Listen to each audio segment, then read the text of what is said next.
Stories. Actually, I'm considering a story. Reifler had died in Munich. The cause of death was omitted, but at 84, it was probably just old age. How to breed Fire Kong in Monster. I think I'm the only one who's listening to this. Shut the fuck up, please. This ads are shitting my pants here. Whoa, what is this?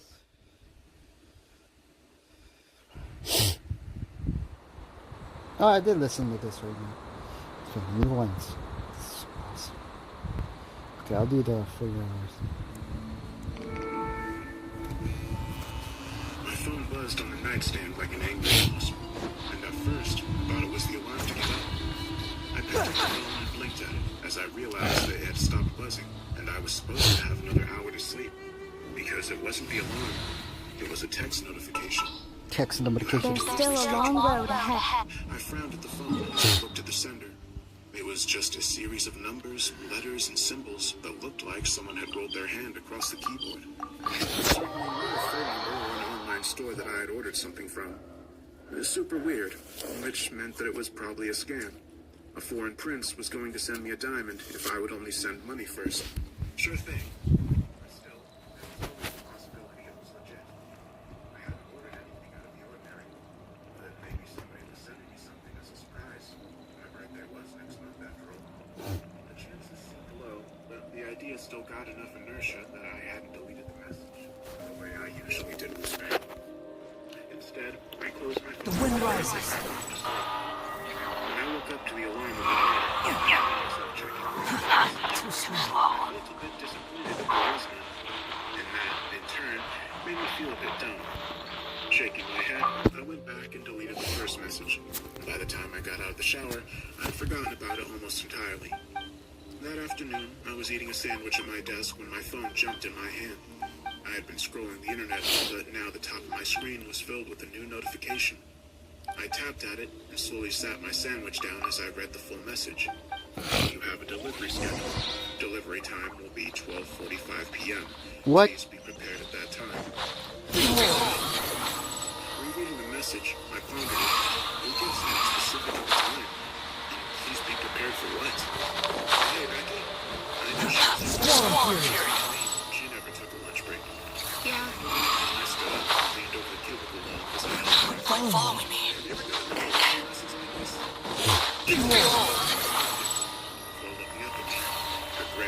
Oh shit, what the fuck? Oh god, okay. No time to lose. Oh, this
But my guess was I'd probably be looking at an empty porch when I got there.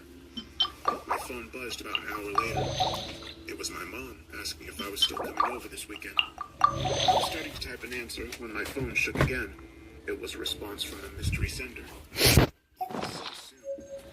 Okay, so this is either someone being creepy or someone doing some kind of practical. The wind rises. Search for it.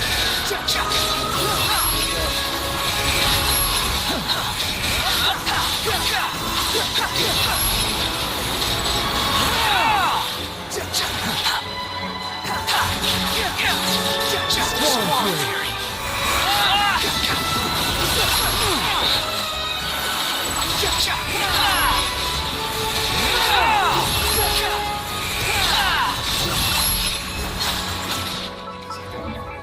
Ah! I knew she Yeah, people are using too much, that's why.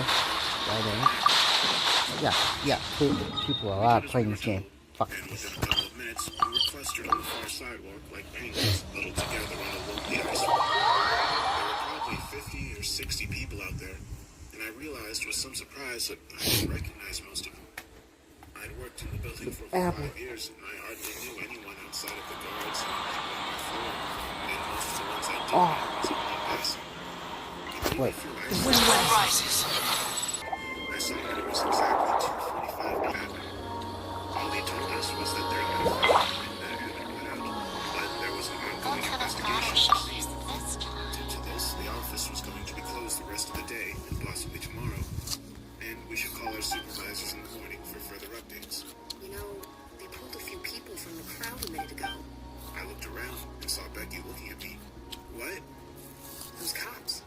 They pulled a few people out a few minutes ago. You were looking at your phone, but I think they got people from the 10th floor. I bet they're questioning them about something. I shrugged. I don't know. Laughing, I added, better them than me, right? I'm heading out. Nodding distractedly as she looked after the retreating officer, Becky said, Don't forget your box. I stopped still and turned back to her. What box? She pointed behind me. That box. Didn't you bring it down with you?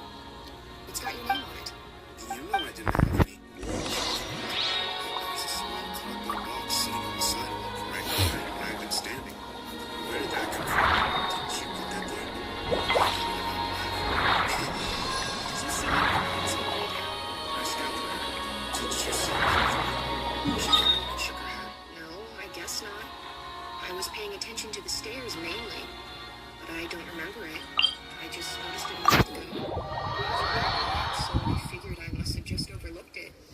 Her eyes widened. Think this is your mystery delivery? Yeah, maybe so. I picked up the box gingerly. It wasn't heavy, but it definitely had something with weight to it inside. Then it was taped up, and people were already moving toward the nearby parking deck that our office was on. To the third floor deck, where I hopped into my car and cut the tape with my house key. The thought that this was a door, maybe some extension of some act of terrorism or vandalism in the building, flooded across my mind, but I pushed it away. Why would someone target me or me? And it wasn't like I was Swarm Fury.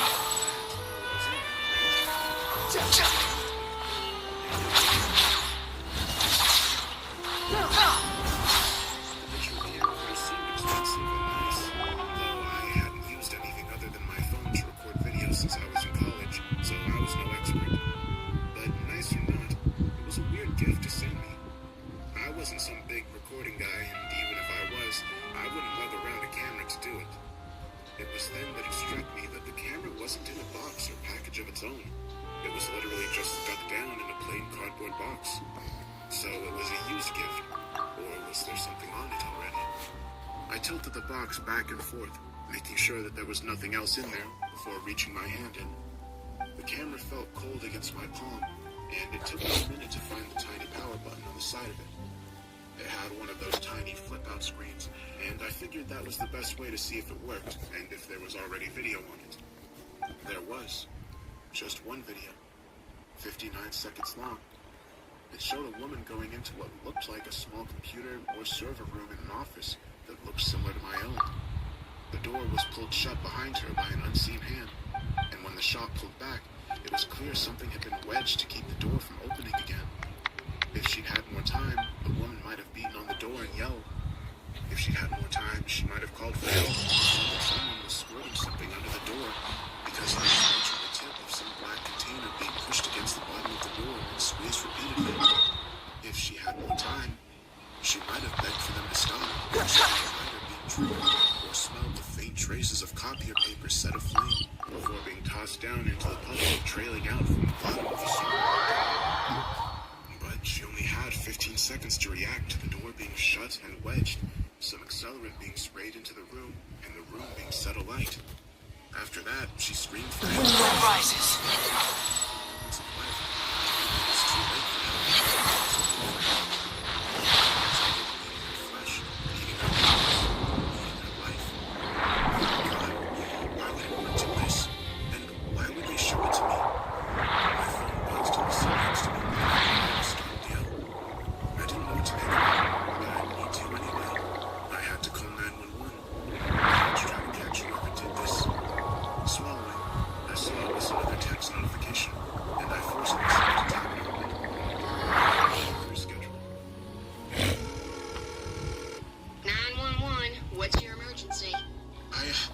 I got this thing, this package. There was a fire or something at the building, and I was... Sir, I need you to slow down for me, okay? Do you feel safe where you are right now? Yes, I don't know. I think so. I'm in my car. Okay, that's good. So take a breath for me, and then try to tell me what's going on. I work at... It's the building on the 12th floor. A little while ago, the alarms went off, and we had to go outside. And then we were told by the cops that the office was closed. There was some kind of investigation going on. Yes, I'm pulling up dispatch logs and seeing the call went out earlier. Sir, if that's not the reason you're calling, then rest assured... No, listen, please. Just listen. I started getting weird texts this morning that saying I had to deliver it. I hadn't ordered anything. They kept getting weird. Kind of creepy. Then we roll outside after the fire alarm. I find a package addressed to me. I open it up and there's a camera in there. There's video that looks like someone being trapped in a room with a bag. It looks like it happened on the floors of my office building. That sounds very upsetting, sir. You say that you watched this video? Yeah, it was terrible, but yes. This might be Possibly. what for do you think it might happen? You know, if it did happen, No,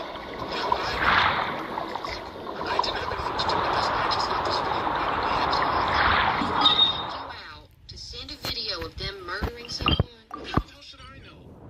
Look, I'm just trying to catch the sick freak that did this and... Sir, I need you to remain calm. No need to be I'm here to help. Where are you at right now? I'm in my car. The third floor on the parking deck we all use for work. It's the closest one to the building. Got it. Sending someone to you now. Just stay in your car with the doors locked for me, okay? And stay on the line. Yeah, okay. Oh, maybe the 10th floor. What about She said she saw people from the 10th floor being pulled out of the crowd by the cops. So maybe if this video is from today, it happened on the 10th floor. But, I mean, the cops should already know where it happened, right? Sure. But how'd you get it? Yeah, sure. I was here. Statement and all, but I'm kind of freaked out, and I want to be rid of this thing. Rid of what thing? What? The camera. Quit following me. To ask people what's their main source of income, if they have other ways of getting money.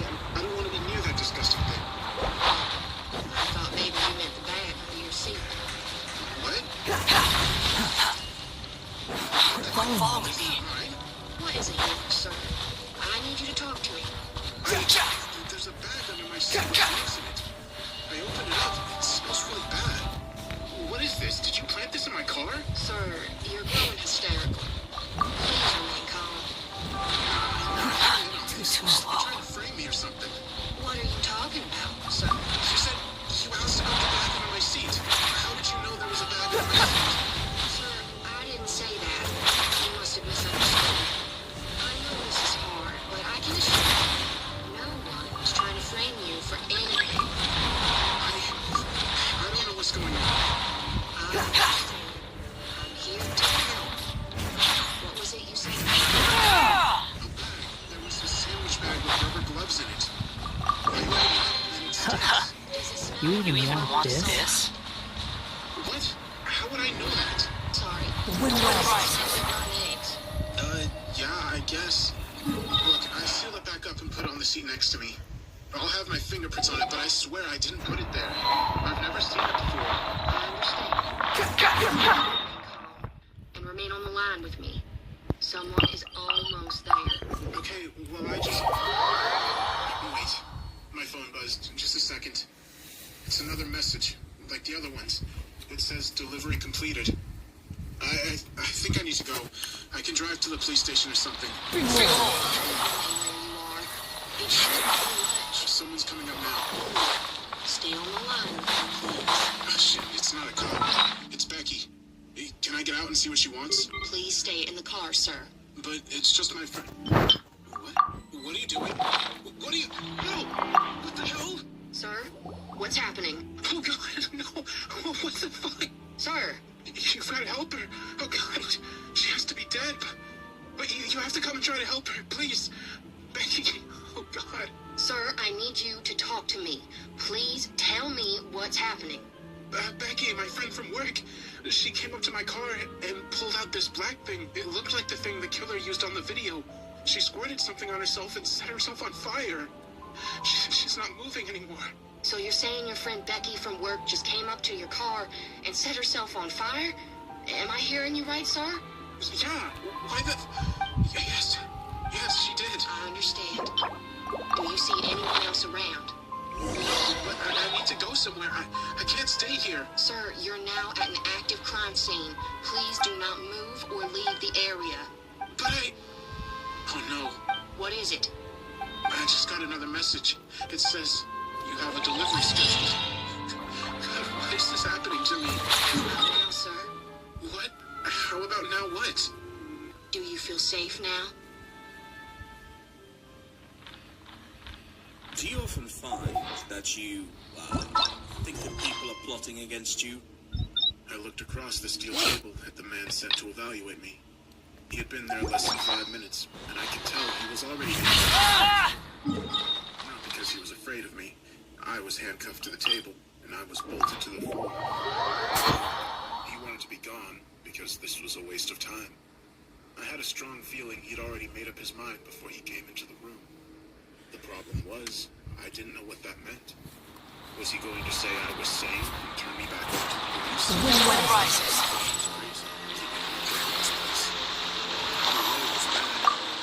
I wasn't sure they weren't preferable options to being out there in the world.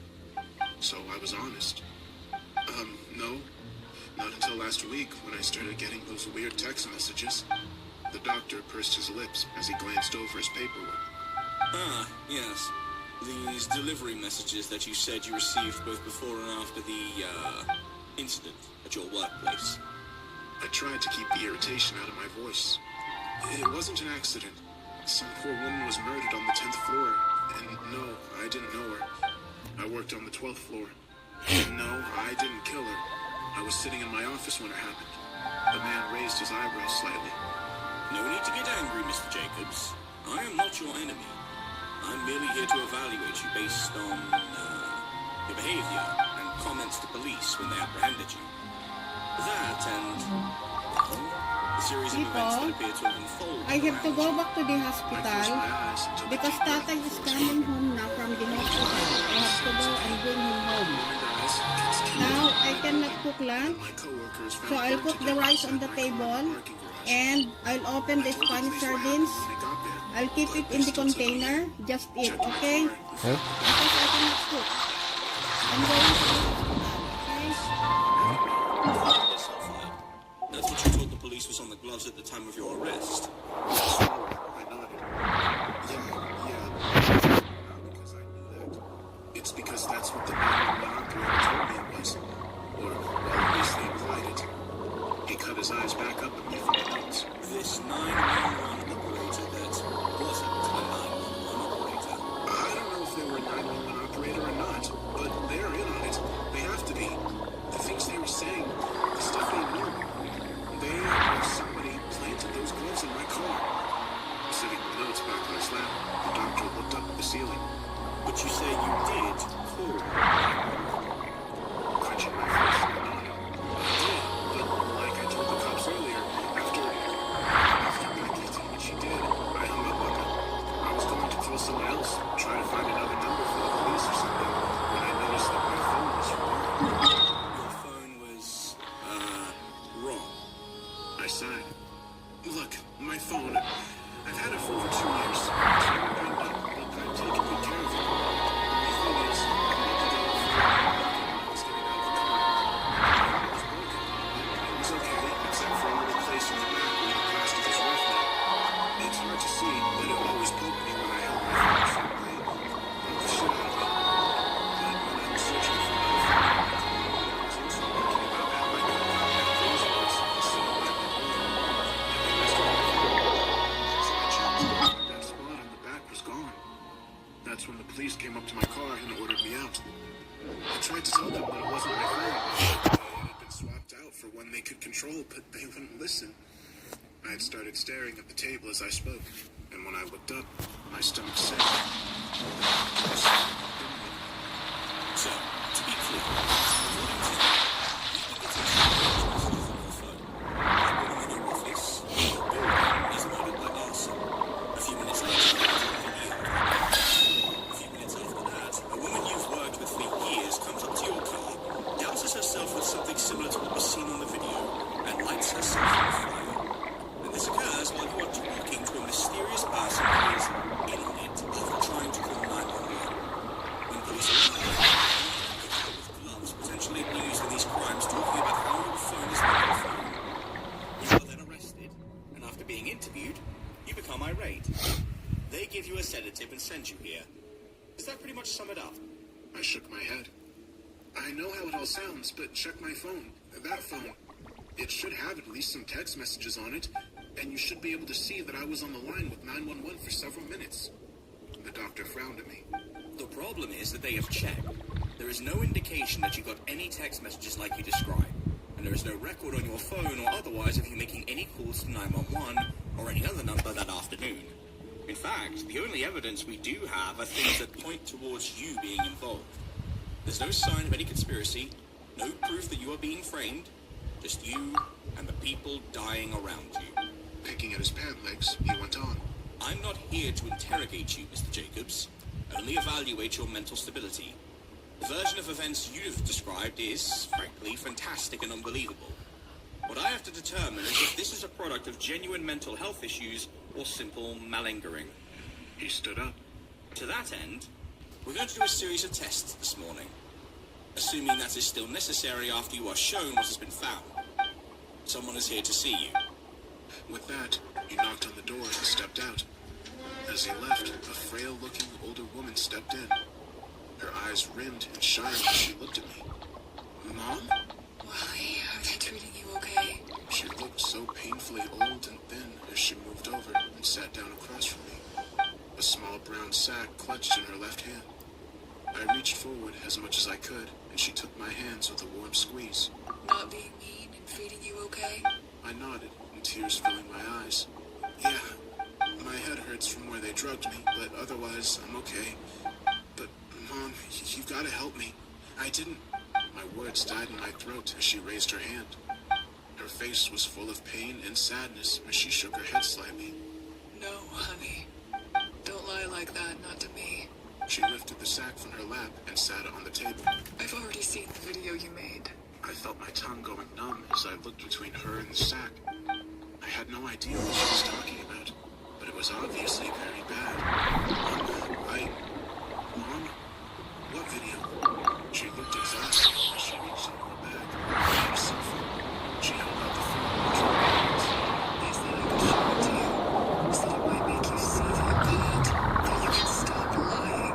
I saw my own hands shaking as she passed the phone to me. You take it, I can't watch it again. The video was already queued up, and I could see from still that it was me in my apartment. But I'd never taken a video like that. What the hell was this?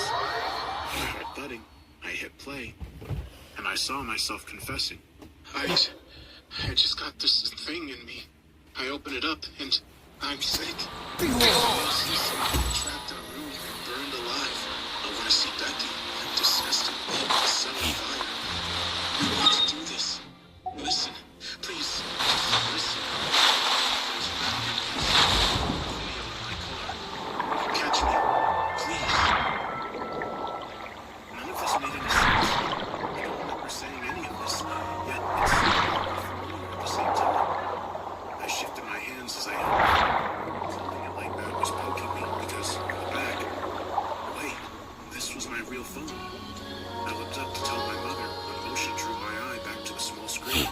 My video self moved closer to the camera, and where he had looked tormented before, he was now smiling at me as he said one last phrase, delivery completed. I looked back up as my mother raked something across her throat, the wound sending out a stream of blood as she tumbled to the floor. I screamed and pulled at my handcuffs, but they wouldn't budge, and within a handful of seconds, she had grown still. Glittering next to her, I saw what she had used to kill herself, a set of keys.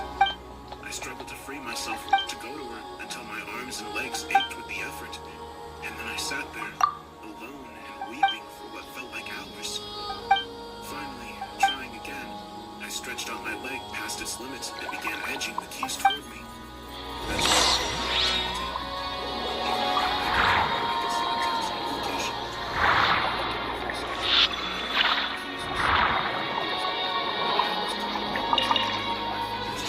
Now that Shadia is back, I can get her to help.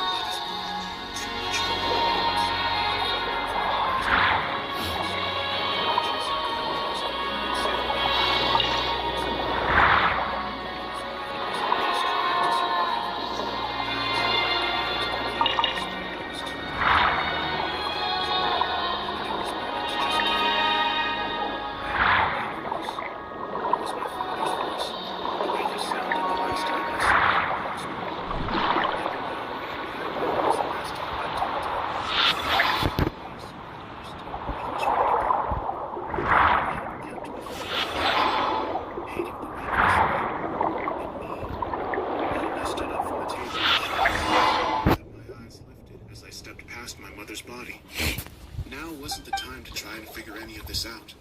I needed to escape if I could, and the next step was trying the second key. The door opened easily, and when I looked out, I saw that I was in some sort of trailer.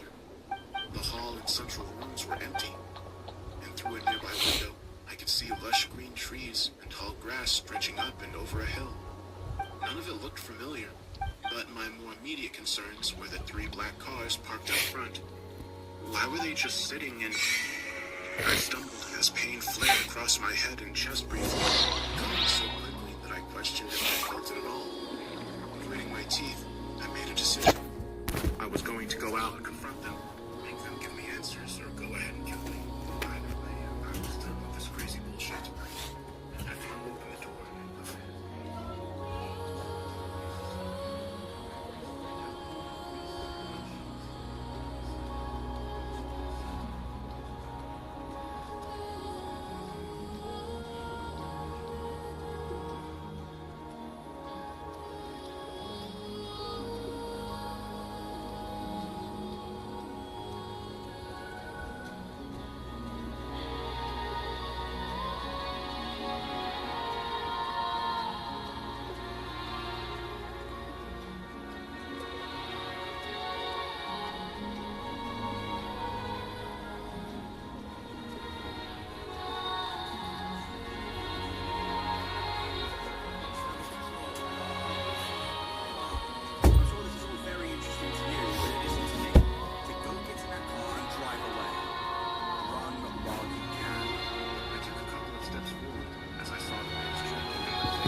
Shot me a sour look. You're making a mistake. You think all this weird shit means you're special?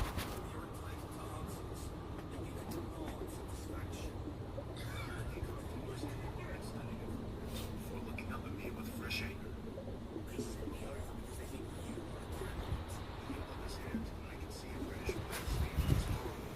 But the way we do it, it's not so easy on the body. The more around you, the worse it will get.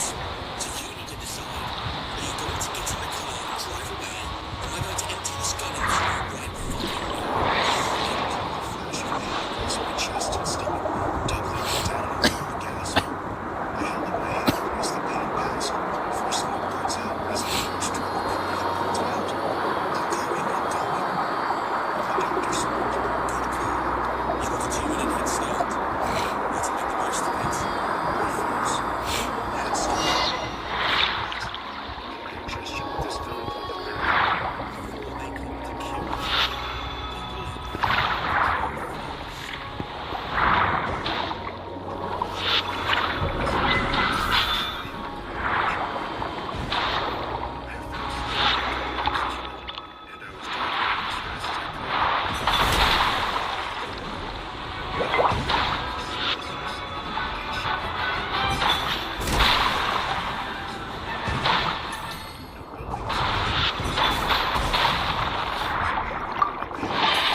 reach me before I got to whatever town this was up ahead. But dim hope stirred in my chest as I saw the first silhouettes of buildings in the distance. Maybe I could make it after all. I glanced back in time to see them barreling toward me. A man hanging out of the back window with a gun of some kind. What the hell? Did they turn me loose just to try to kill me? Is this all just some sick joke to them? No, I need to stay calm. Think slow and act fast. They wanted me to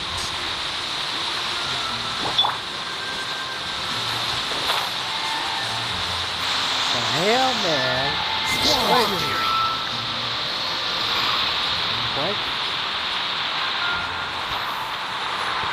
What the fuck? I've been there before, but I don't see a thing here.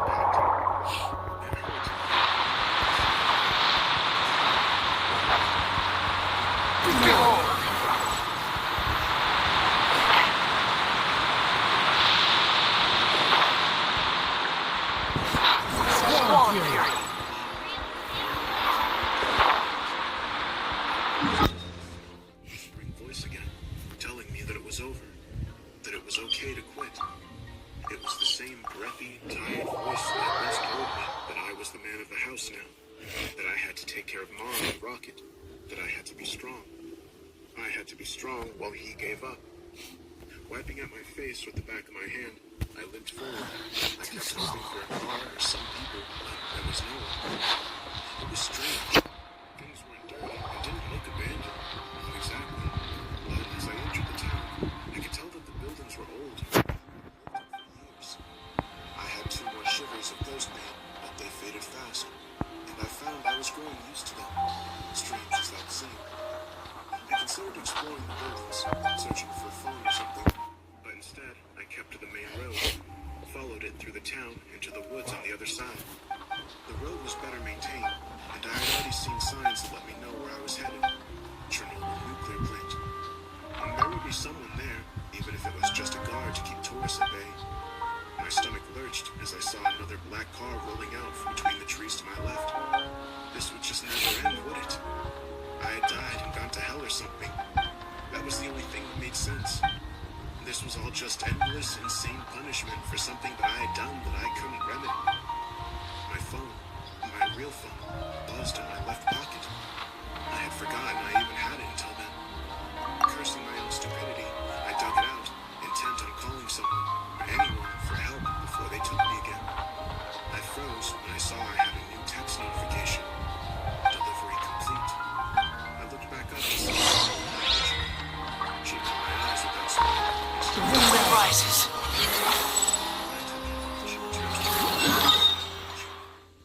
I wanted to throw it away, refused to open it, but I was so tired and used up. Too tired to fight or rebel any longer. I just needed answers, or for it to end. So I tore open the envelope and found a small digital recorder inside. When I hit play, a deep voice called out from the small spot. Cry out loud.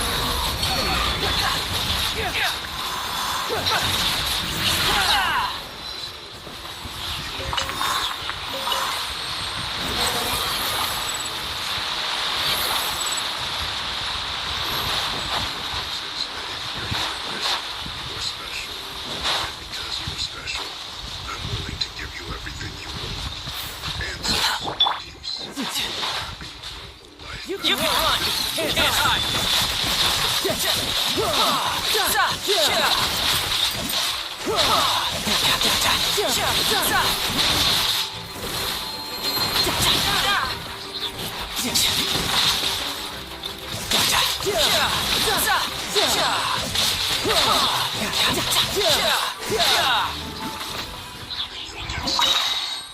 The keys are doing what they say and being willing to do them. For our methods to work, you have to be willing.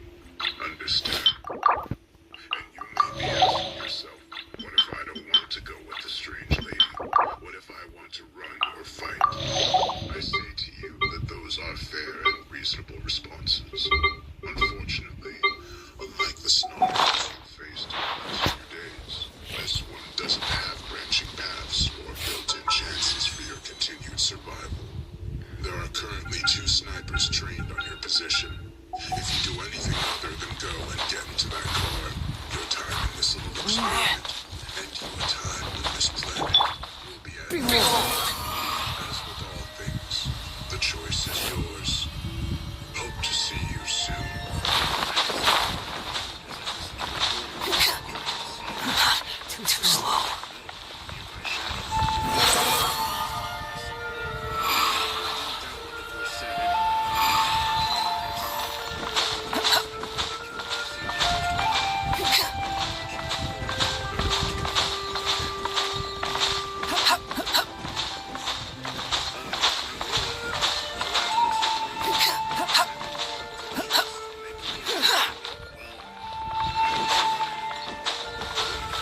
chest.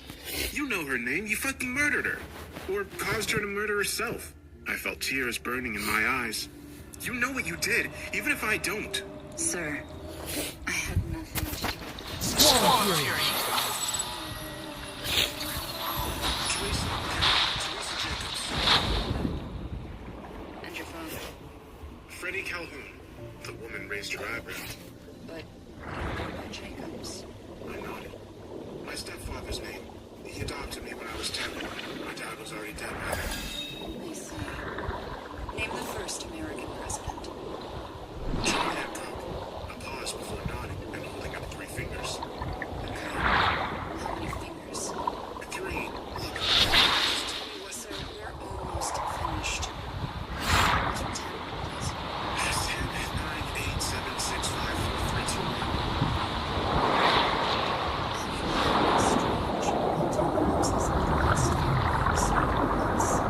Mental lapses.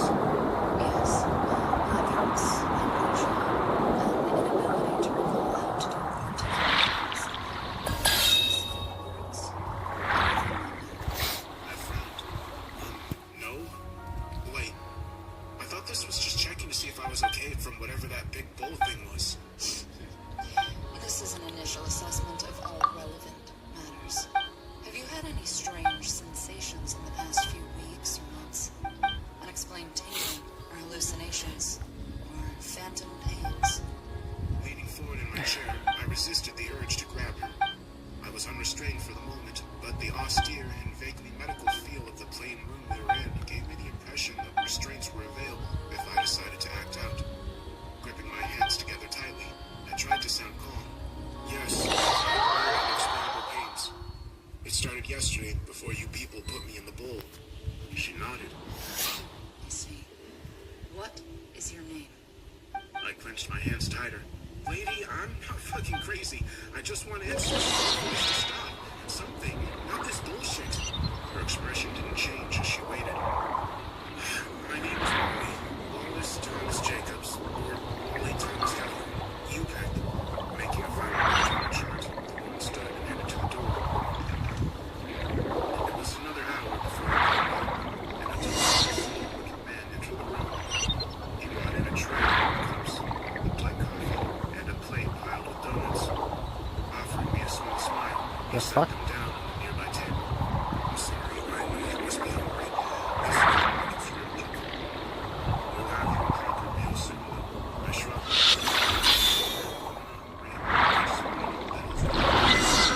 Everything was parade of people and no one's telling me anything. Then something struck me. Wait, you're the guy recording, aren't you? The one that threatened to have my head. The man smiled widely.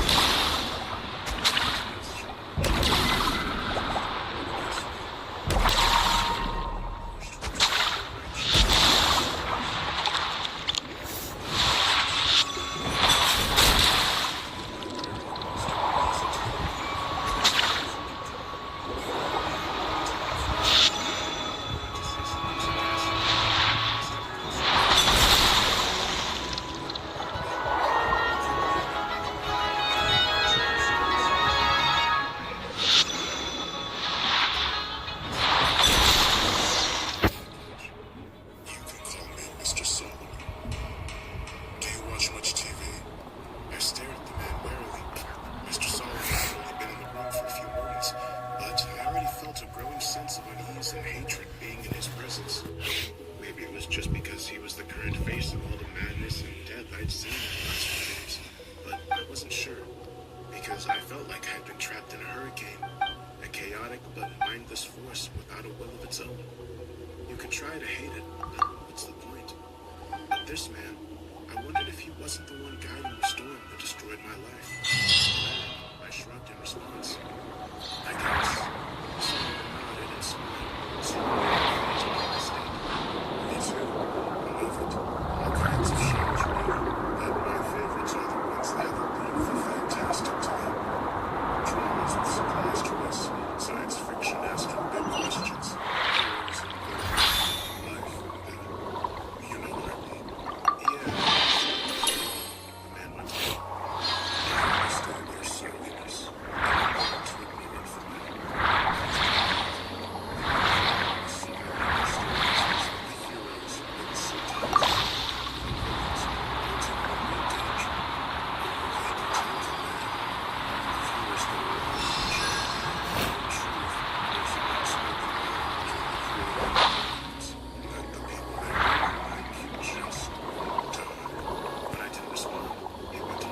Oh, I can bear underwater? What the? I raised an eyebrow. What the hell was he talking about? Was he in here to talk about TV shows? No, I don't think so. So the ball did bring me into another world. Solomon chuckled. Well, of course.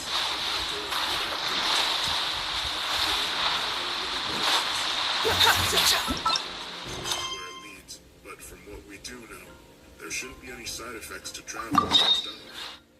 And, well, we aren't doing it quite right yet.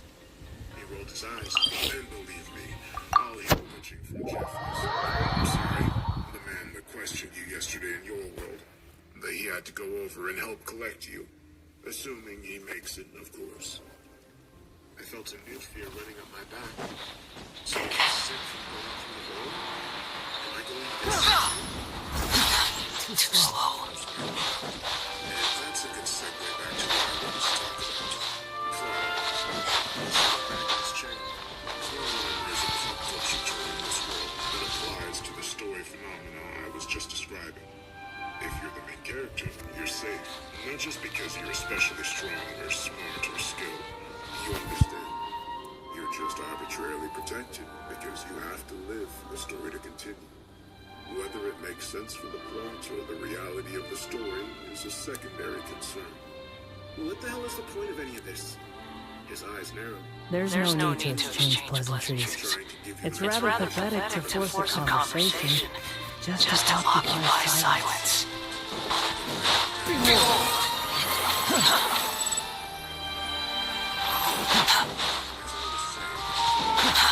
Too slow.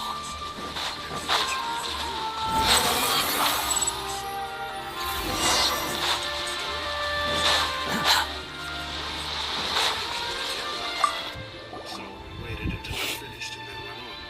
This is only partially true for several reasons. I mean, no, it's not a story, but the principle is the same. He stood up and walked over to a small table with a computer monitor on it. When he turned it on, the image that flared to life on the screen was of me sleeping in the room. Except I was wearing different clothes, and I hadn't slept since I'd been there. What is this? More tricks? Like the confession video on my phone? The man laughed dryly. No. The video confession was a simple deepfake. We actually pulled all the words you say in that video from your 911 call last week. Recut and modulated, of course, but simple. This, he gestured back to the monitor. This is something really interesting. The image started moving, and I knew playing some other movie. It looked like he slept. It was hard to tell from far away, but it seemed like that movie was illuminated in the bedroom. You are not aware of the fact that there are multiple worlds. What you may or may not have guessed is that there are infinite versions of this reality, or close enough to infinite as to make the distinction meaningless. This video was taken a while ago, and the man in the video is named Thomas.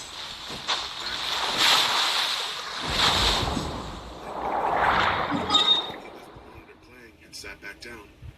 No, Thomas as in you, or an alternate version of you. As the world's version of you. A version that is very valuable to us. Signed, he folded his hands on his crossed knee. Shortly after this video was taken, Thomas left us. Well, let's call it what it was. He escaped.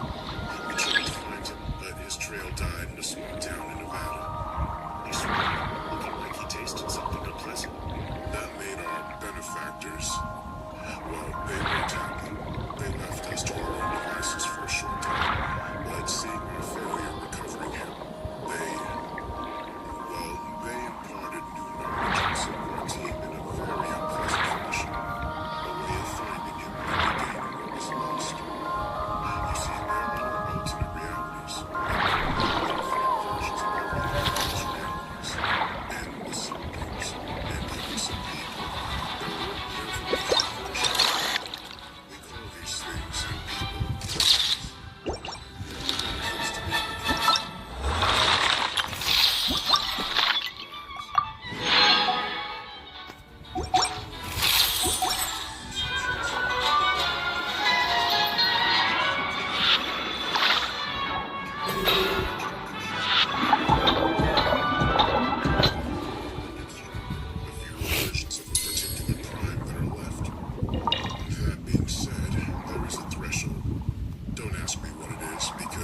apparently involves so many variables that even our math guys can't really predict it.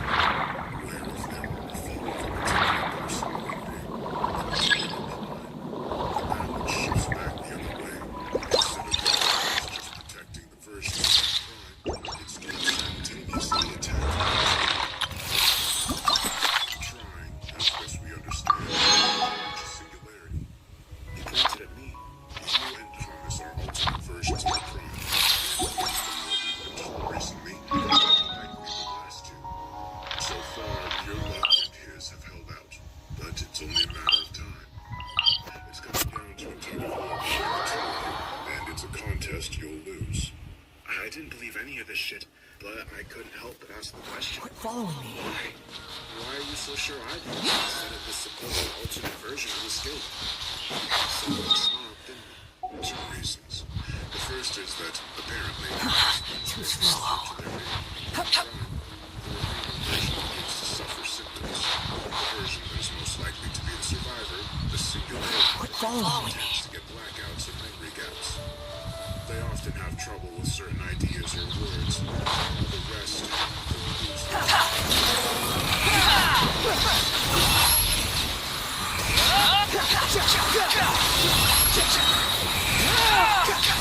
Know the place. Okay? What's the second reason? Wind rises. Too slow. Something was protecting him. He was already showing signs of being on track to be a singular crime before the event. Memory loss, a special connection with another past valuable asset. But we were ignorant of what these symptoms actually meant until our recent education. But with his confronted ally, he has something that can show him he's safe. And as I hope I've made clear, his safety is your doing. I stood up, pacing. I saw the settlement had produced a small but looking worse as I went back to work. So,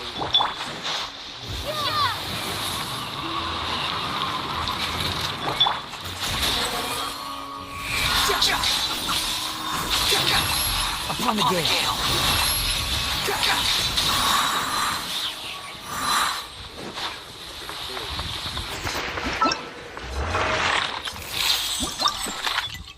so what? Use alternate Wally or Thomas or whatever and kidnap him? Bring him back to you assholes?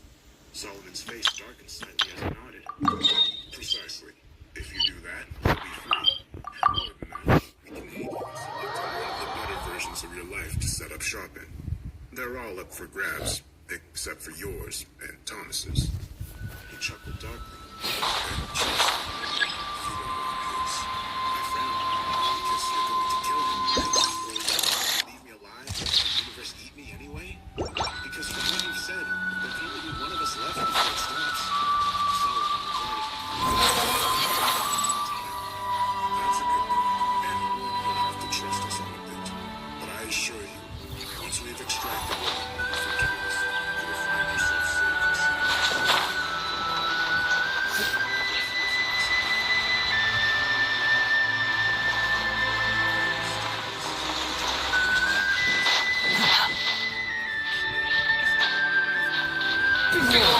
To see if I was the best candidate to sing after this guy, Thomas. You had some god-awful reason, I'm sure. Now you're trying to manipulate me into going and hunting based on a promise that you were in your life that used to belong to another version of me that you probably also had a hand in murdering. Did I sum it up? Solomon shrugged. Well, that's largely accurate, but fuck you. That's my answer. Fuck you. I'm not hurting anybody, and I'm sure this I'm not helping you. No time to rip time.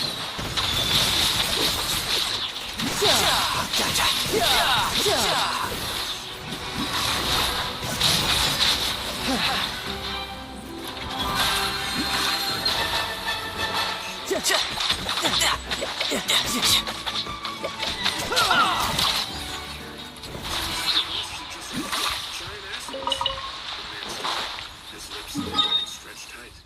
I can see my attempts at being honest and civil are pointless. I pointed the camera in the corner of the room. Take it.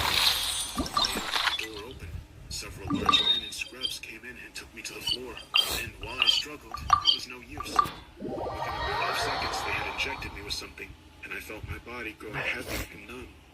I saw the room shift as I was put on what I guessed was a gurney of some kind and moved to the floor. Traveling down the halls before coming in. When they put me in, I saw it was an old. There was a monster inside. It was chained down, with wires and various rods covering the enormous worm-like length of its pale red flesh. As it entered, I saw it turn what I suppose was its head. Tentacles studded with blades and using a gray liquid in a gesture that might be a threat, but seemed more like a plea for help. I had a feeling that whatever it was a prisoner here too. I found myself overwhelmed with terror and despair, and my inability to move more than my head and scream made it all worse somehow. No, this slave let me go. Any hope of that had already died. I just wanted to cry out. No time to lose. One final protest before the end. As if reading my mind, Solomon appeared over my head. No time to lose. Willing participants were always preferred. But since you listened to common sense, to change your mind forward, you gestured in the direction of the monster before half the room. Follows for myself. Not originally, I suppose. But that's right. It was but in an instant rash condition. The man smiled at me coldly. You can destroy and create memories. It's not my preferred method for gaining your cooperation, but desperate times and all that. I saw rather than felt him pat my shoulder. You just lay back and relax. Trust me. A few days with him, and you'll feel like a new man.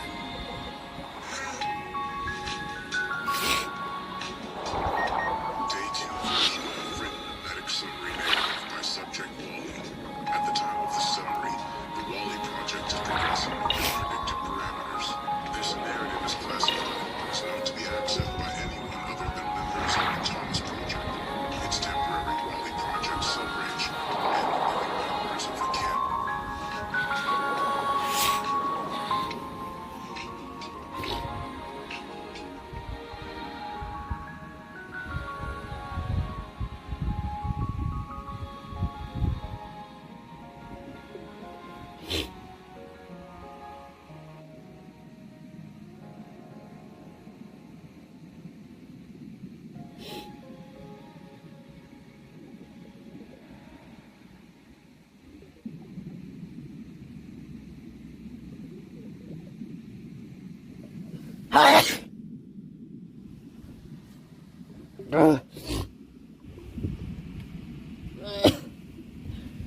Shit, man.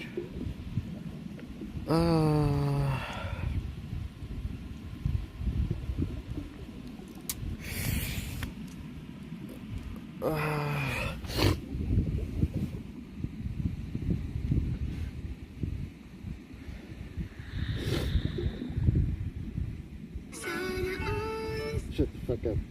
Listen, doll. She was a monster. Fuck you, leave it. This is long, so I apologize for that. I've never had to tell this story with enough detail to actually explain it all the way, but it is true, and it happened when I was about 6 years old. In a quiet room, if you press your ear against a wall, you can hear your heartbeat. As a kid, my rhythmic beat sounded like soft footsteps on carpeted floor. Almost every night, just as I was about to drift off to sleep, I would hear these footsteps. I walked back to consciousness, terrified. For my entire childhood, I thought of my mother in a nice neighborhood that was in a transition phase.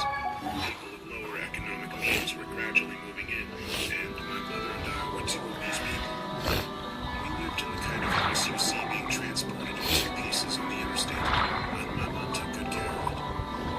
There were a lot of woods surrounding the neighborhood that I would play in and explore during the day. As things often do to a kid, they took on a more sinister feeling. This, coupled with the fact that, due to the nature of our house, there was a fairly large closed filled my mind with imaginary monsters and escapable scenarios which would consume my thoughts when I was awake.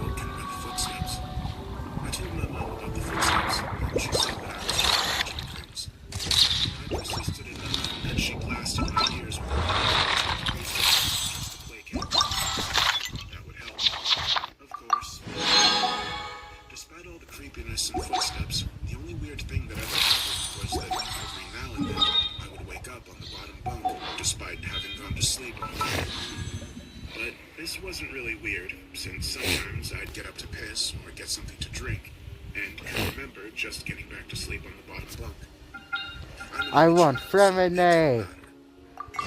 Give me Fremenade, please. Green. Fremenade. Give me Fremenade. Oh, fuck. Fremenade.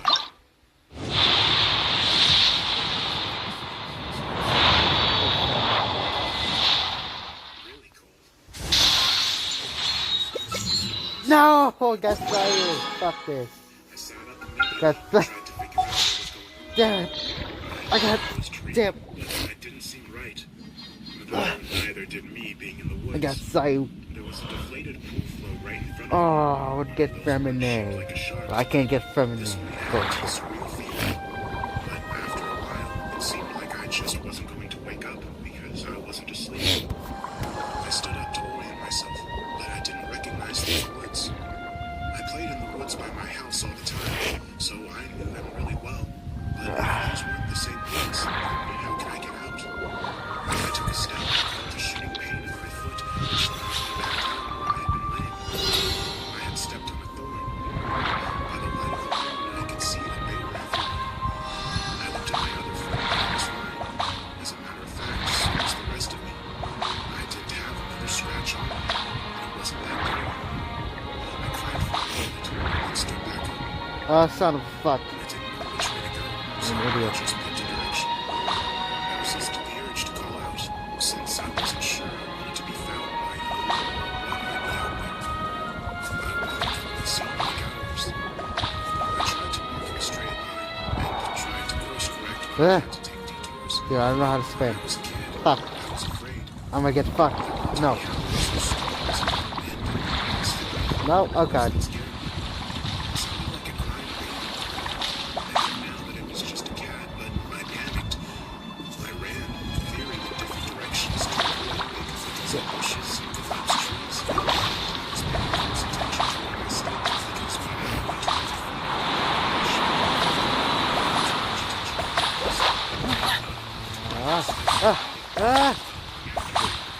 Dude, please, please.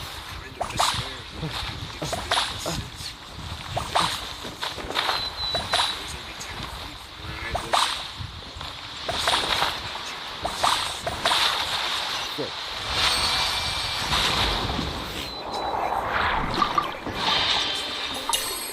Being back at the beginning caused my mind to swim. I wasn't even sure that these were my woods. I had only been hoping that they were. Had I run in a huge circle around that spot, or did I just get turned around and start making my way back? How was I going to get out? At the time, I thought the North Star was just the brightest, and so I looked and found the brightest one and followed it. Eventually, things started to look familiar. A dirt ditch my friends and I would have dirt clog wars in. I knew I had made a home. By that point, I was walking really slowly because my feet hurt so much. I was so happy to be close to home that I broke into a light jog when I actually saw the roof of my house over a neighboring lower set.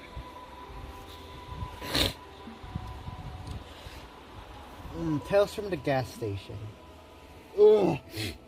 Okay, this is from Lily Magwood. Yeah, Lily Magwood.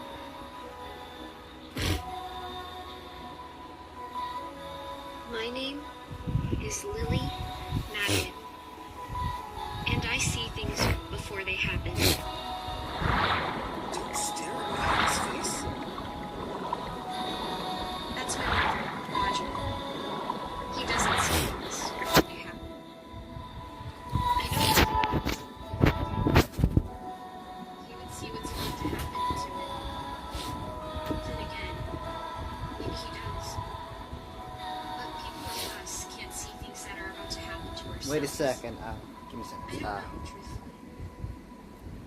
All I know is that in about 3 minutes, Roger is going to die. You're going to die, I tell him. You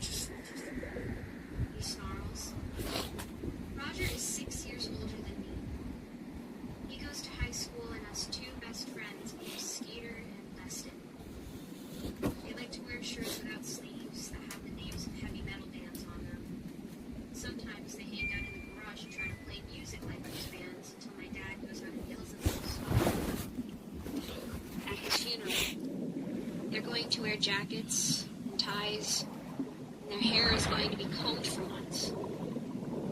And I'll never see them after that. Which is nice. I love Roger because he's my brother. But when he's gone, The fuck? things will be just a little closer. Sorry, Roger. Truthfully, I'm just trying to warn you. I love you, Roger. Shut up, weirdo. He punches me in the shoulder and I cry like I'm supposed to, but it doesn't really hurt. Mom's got circles around her neck from the front of the bar and gives us both a I know she doesn't, but all parents think that from time to time. Yeah, Wonder I where got I'd it. be right now Fuck if I yeah. never had kids. No, I'm not a mind reader too. I just know these things. Will you two knock it off back there? Mom asks. It's not really a question though.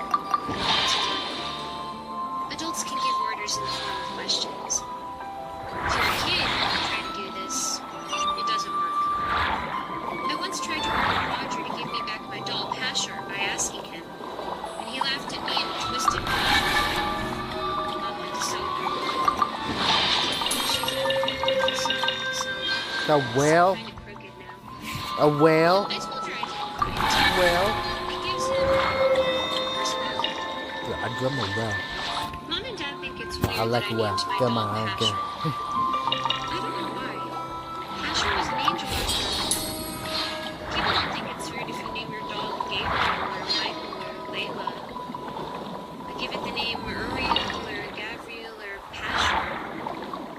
And everybody gives you funny looks. There's a sign that says, rest area 1 mile. A smaller sign that says, rest area 46 miles. The speed my dad drives, that should take us about half an hour. Rest area coming up. Does anybody need a We stopped hours back at McDonald's, and I had a cheeseburger with some fries and a small Sprite. I couldn't finish the burger or fries, but the Sprite made my tummy happy, because sometimes I get a little car sick, so I drank the entire thing.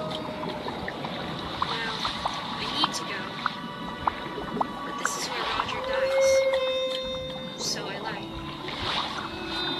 I don't. Across my legs. Roger notices.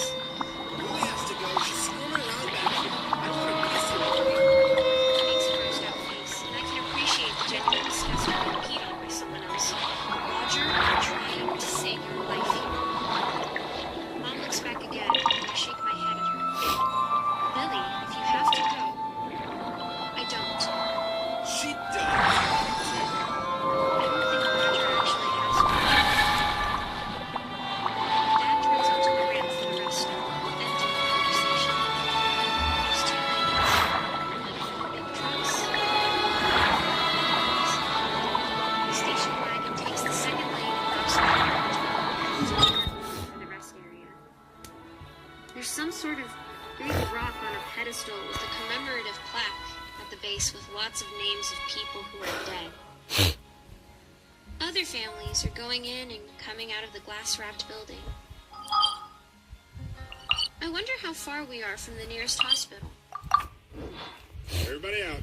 Lily, hurry, Mom says as she unbuckles her seatbelt and opens the door. I look over to Roger one last time and try to smile. He looks back at me. For a moment, there's the faintest glimmer of recognition in his eyes.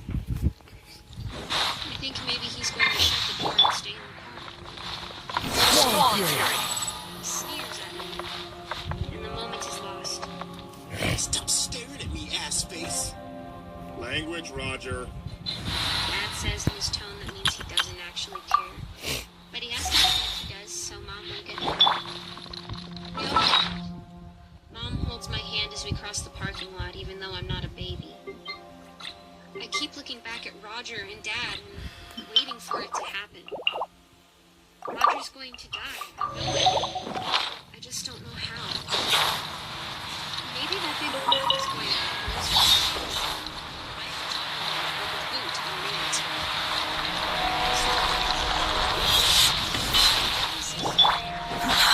Too slow.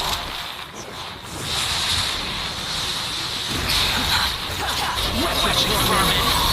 The wind rises.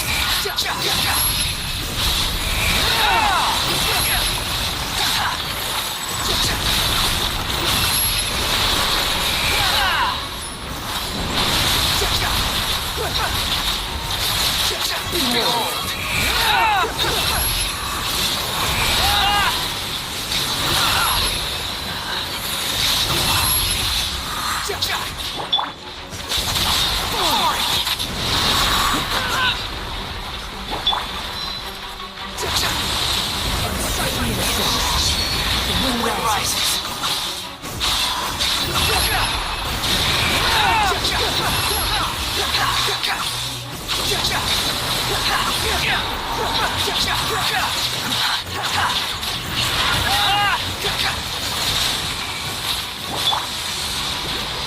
Let's dance.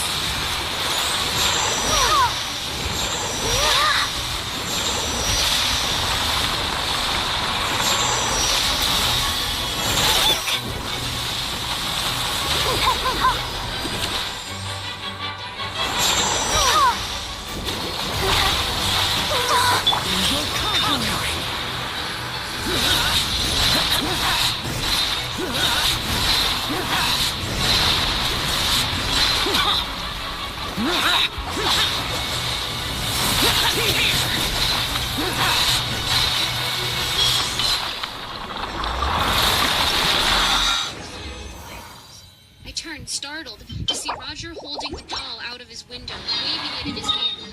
He grins at me. Hey, Assface. Want to see if your dolly can fly? I realize this is the moment. I can't help but say something. This is when you die. Quit following me. Behold. Roger's smirk is replaced by one of anger. He lets go and disappears beneath the wheels of our car. In my distress, I cry, urging against my seatbelt as if I could whisk out the window and snatch a patch. We got a spider here. Swamp Fury.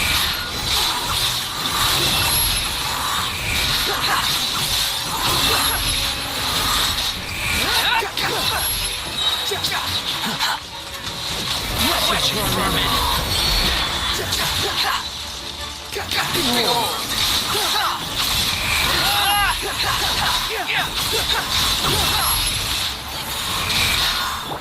Let the show begin.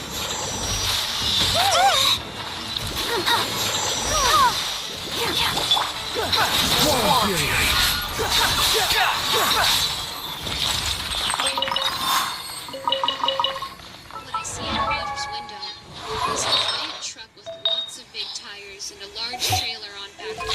Yeah. Driver in the cab. My, Who looks ashamed. that's the dog shit. I'm not screaming at Roger anymore. Yeah, it's dog shit. I'm I screaming know. for Dad to brake or steer or anything, but you can't tell the difference between one type of screaming and the next.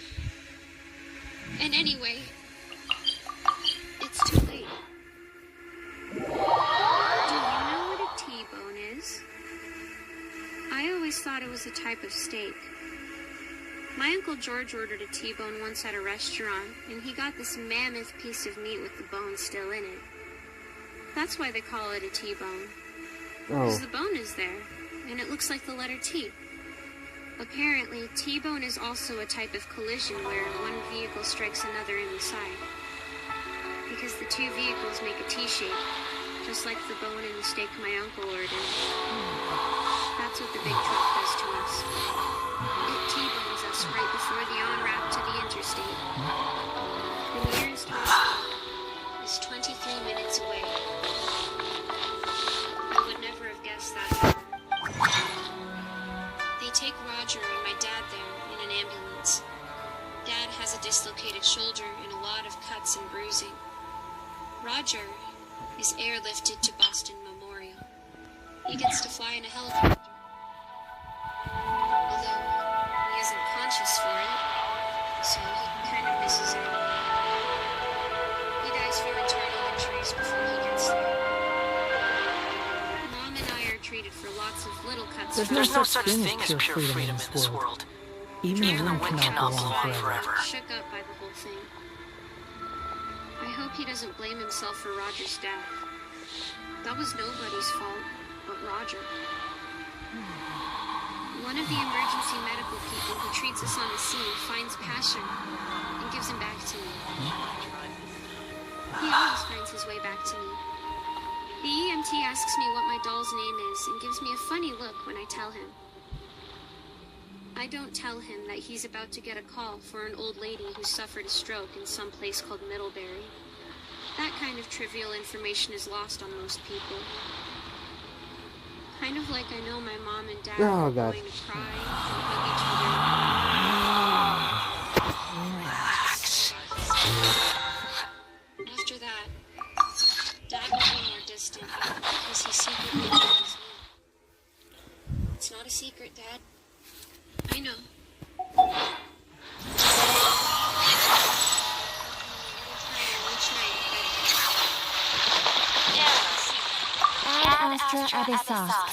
Welcome. I hope Roger is in a good place. But Pasher tells me he's not. Pasher is always right.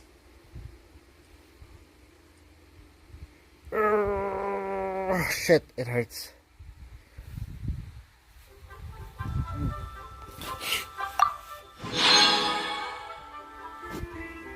Hey there, kids. It's me, Mr. Creepypasta.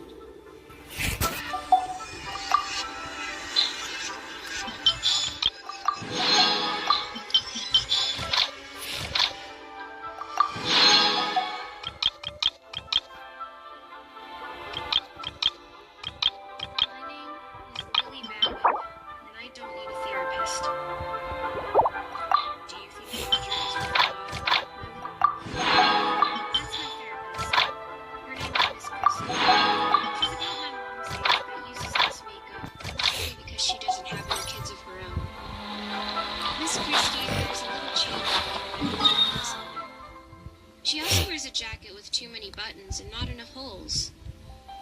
I wonder what all those extra buttons are for.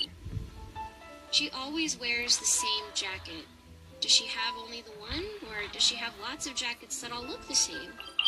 I'm never going to know the answer to these urgent mysteries. Ever since Roger died, I have to sit in this room twice a week with shelves full of books about child psychology and drawings by other kids on the walls and talk to Miss Christie. I guess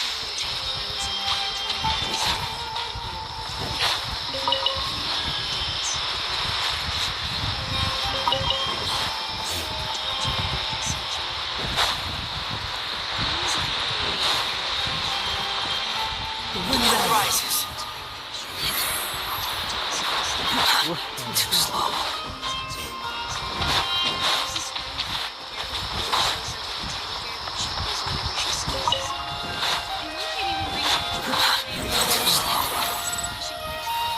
Upon the gale.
means laying in your dead body until they decide what to do with you.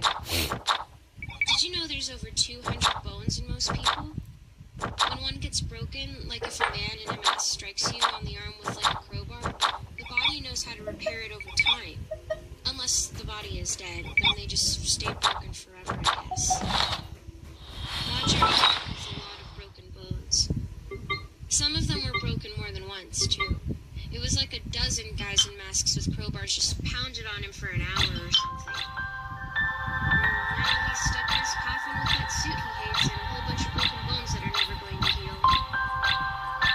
I wonder, when they decide where he's going, if he's going to pop out all floppy like a jellyfish. The idea I'm not gonna give him an ugly nickname. Paimon can't tell how deep this pool is. And Paimon's not about to dip her toes into... I go stand at the window overlooking the parking lot. It's cold and wet out there.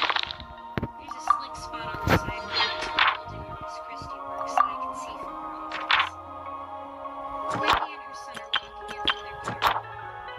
The boy is probably a couple years younger than me, wearing brown corduroy pants. He's going to slip when the slick spot What is this? get those pants wet and end up crying. But there's nothing I can do about it. Hear the commotion from outside a moment later. It didn't rain when we buried Roger. I thought it was always supposed to rain when there's a funeral. I even dreamed that it rained, but the rain was lots of little bits of glass, and it was cutting everybody. Roger's friends Skeeter and Dustin were there in their suits and their hair combed and they were crying because the glass was cutting them, and everybody was covered in blood. Mom said if it rained every time there was a funeral, then it would never stop raining.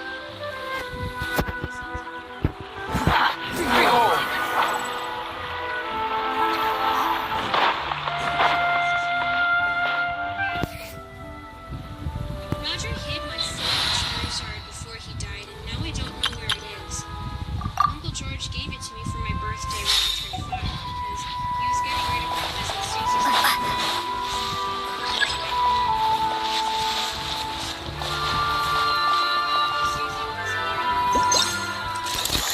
She died in a boating accident one summer during a family reunion. When people hear boating accident, they think you were in a boat and there is an accident. Like maybe you hit another boat or ended up. But Susie was in the water, and the boat ran her over. So I think it was an accident. It just The wind rises. That's a whole other story. Ever since, I don't Search for it.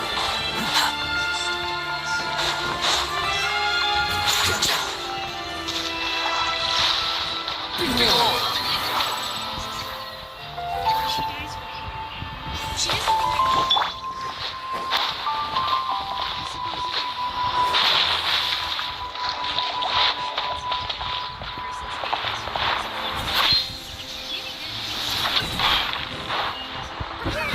Another test subject. Wait.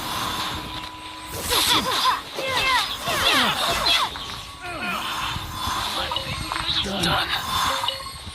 I don't want them cutting open my brain, so I don't tell Miss Christie I know her hair color is fake. I already know. I say instead. I did that. But only because other people expected it, especially at a funeral. I just want to get back to school. I don't have any friends at school. I used to have a friend named Rachel, but I warned her that her mom would have seizures and die, and she stopped being my friend. Other kids who I love me and it's okay because be kind to Jeffrey. If I really Damn. wanted to be mean, I could tell everyone that he still has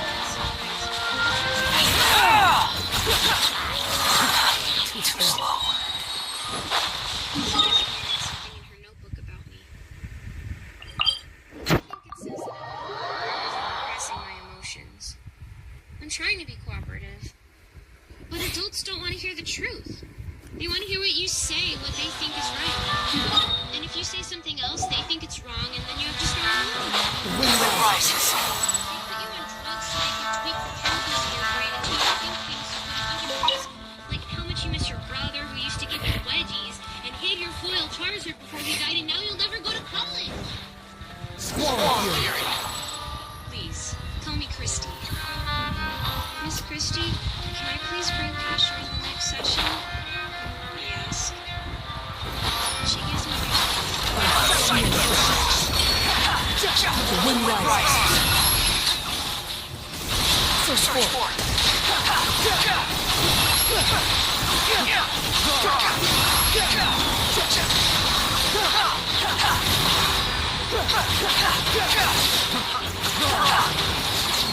Squall Fury.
Pharmaceutical solutions. I asked Pasher what DNA stands for. Then I have to ask him what resuscitate means. Sounds like I'm not going to be seeing Miss Christie anymore. I want to warn her, but I don't know what to warn her about. Is it a bad fall? Does she have a heart attack? She looks healthy enough. I wish I got a fuller picture when I see things before they happen. Squall Fury. Does it even matter? Nobody ever listens to me. Mom wants me to stop making things up to explain the bad stuff. Quit following me. Dad already thinks I'm cursed and causing these things to happen. We sleep in separate beds now. And Dad spends a lot of time out in the garage drinking and banging Roger's drums. I wonder if Miss Christie will go to purgatory later. Miss Christie turns to me and flashes her fake smile. See you next Tuesday, okay, Lily? I fake smile back and shake my head sadly. Okay. But I don't need a therapist.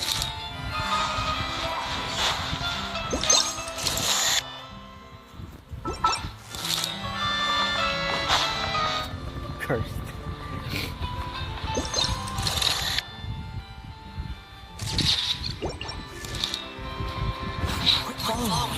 It's me, Mr. Creepypasta.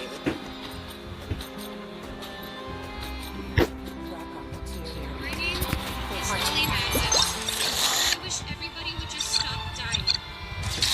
It's been 3 months since my brother Roger got turned into a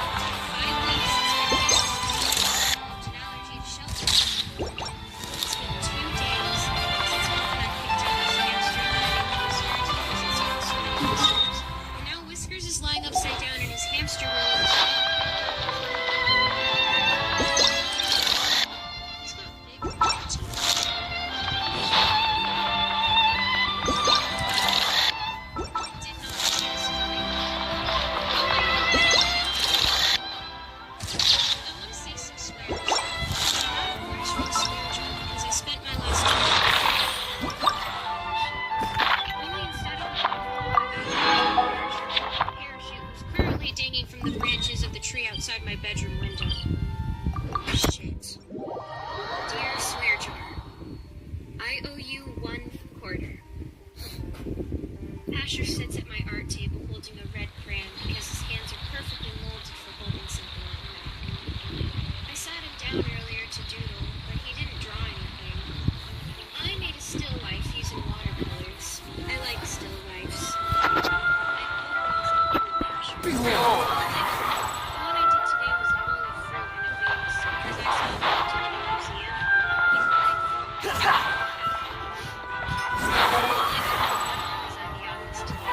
she's in the second. I asked her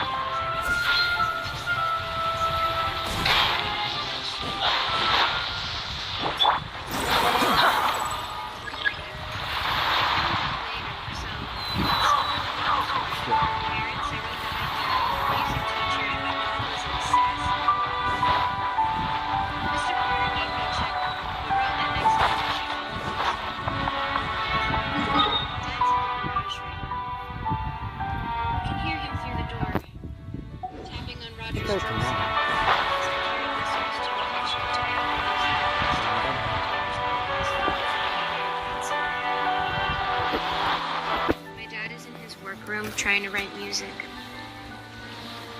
But he hasn't done a lot of that since Roger died. He said he's working on a dirge. Apparently, that's a piece where you go to the liquor store at midnight, then come home and drink out of a snare drum. I only know this because I woke up once and went downstairs to see what the noise was. I'm not a fan of dirges. Whiskers is a little too fat for the plastic container, but if I squish the top down, I can still seal it. I run back upstairs to get Pasher and my jacket. I need to hurry because Dad's going to hurt himself by accident soon and come into the kitchen angry and bloody, looking for the Neosporin, and if he sees me with another dead pet, he's going to wig out. It's warm out today, and the ground feels soft. Mom keeps the gardening tools in the shed, and I grab a trowel. My next-door neighbor Jamal is in his backyard climbing a tree by the fence that separates our houses. He sees me and waves. You should never wave while climbing trees. That's how people fall out of trees. I wave back. What are you doing? I call to him. There's a thing in the branches near your house. He points at my bedroom window. That's good. Finders keepers. Jamal laughs, climbing up several more branches that reach over the fence. I don't think this is going to end well. Asher, you're gonna fall and die. I warn him. Jamal freezes on the branch. He looks at me, and for a second I see the branch he's on snap. Is in the table. Lands on the fence and the wood starts to peel him. And then he lays there flopped halfway across the fence and stares at me, at which point Dad's going to come out and say, "What did you do now, Lily?" And I'm going to go to adult jail and... Okay? Trial first. Yeah, I'm here. But the branch doesn't snap. Jamal slowly, carefully, shimmies back down to his side. A moment later, he peers at me through one of the holes in the fence. Was I really gonna die? He asks. Yes. I don't actually know. You wanna help me bury my hamster? Okay. Jamal goes around to the front yard and comes up our driveway. I like Jamal because he listens to me. He's a year older than I am and goes to a different school because his parents are Catholic. He always has to wear a tie to school. Roger's head would have exploded if he had to wear a tie every day. What happened to Whiskers? Jamal asks, looking at my hamster mushed into the container. He ran himself to death. I don't actually know if that's true, but it seems plausible. Mom marked out a section of the backyard where it's for me to bury pets. It's behind her garden where she apparently grows dandelions and those weeds with the pointy beaks.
Asher tells me not to go in the woods, but Jamal is going into the woods now, and Jamal is the only person that's nice to me, so I follow him.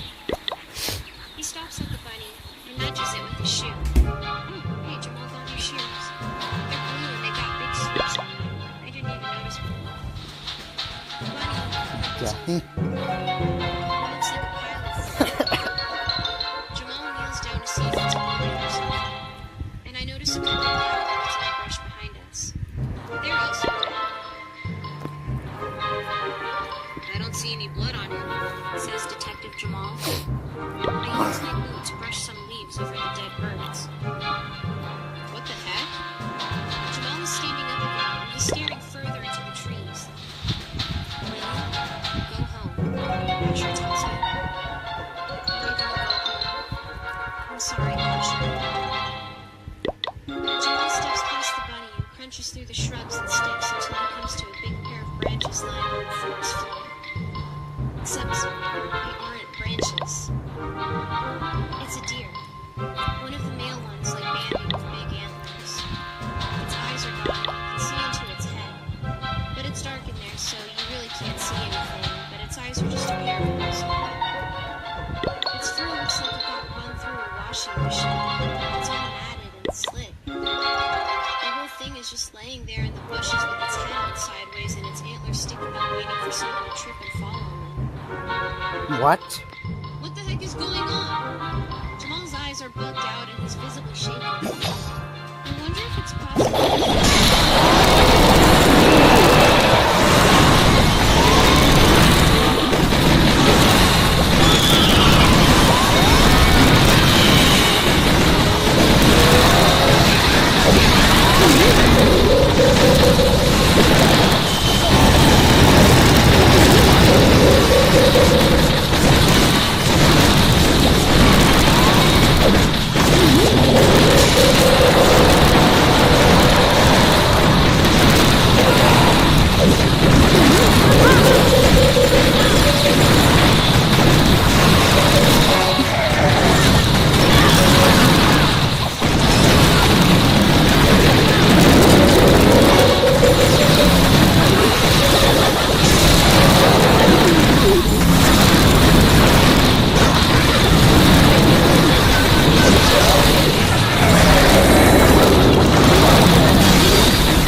Oh yeah, curse.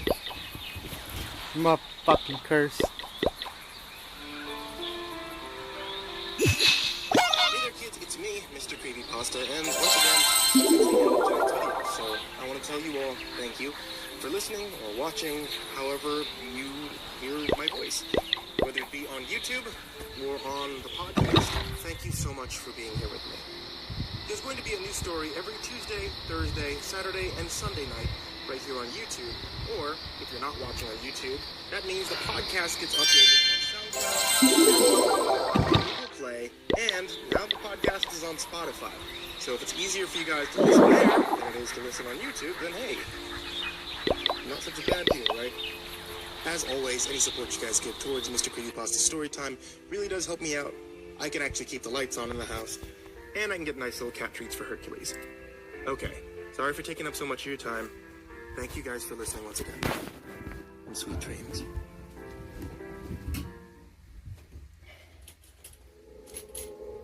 My name is Lily Madwhip, and I think my dad is trying to kill me. He put Brussels sprouts on my plate. I know for a fact.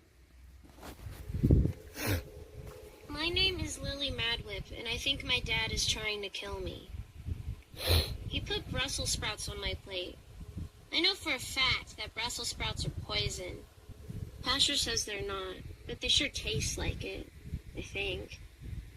I never ate real poison, obviously. Yeah, My what? brother Roger once knew a kid who drank so much cinnamon that he had to go to the hospital because There's it was eating 25 away the fucking inside of stories in his this tummy. fucking... That's what it feels like when I eat Brussels sprouts. Like they're eating Oh, away fuck, the no! insides. No! Eat your breakfast, please, Lily. My mom tells me. They're both trying to kill me.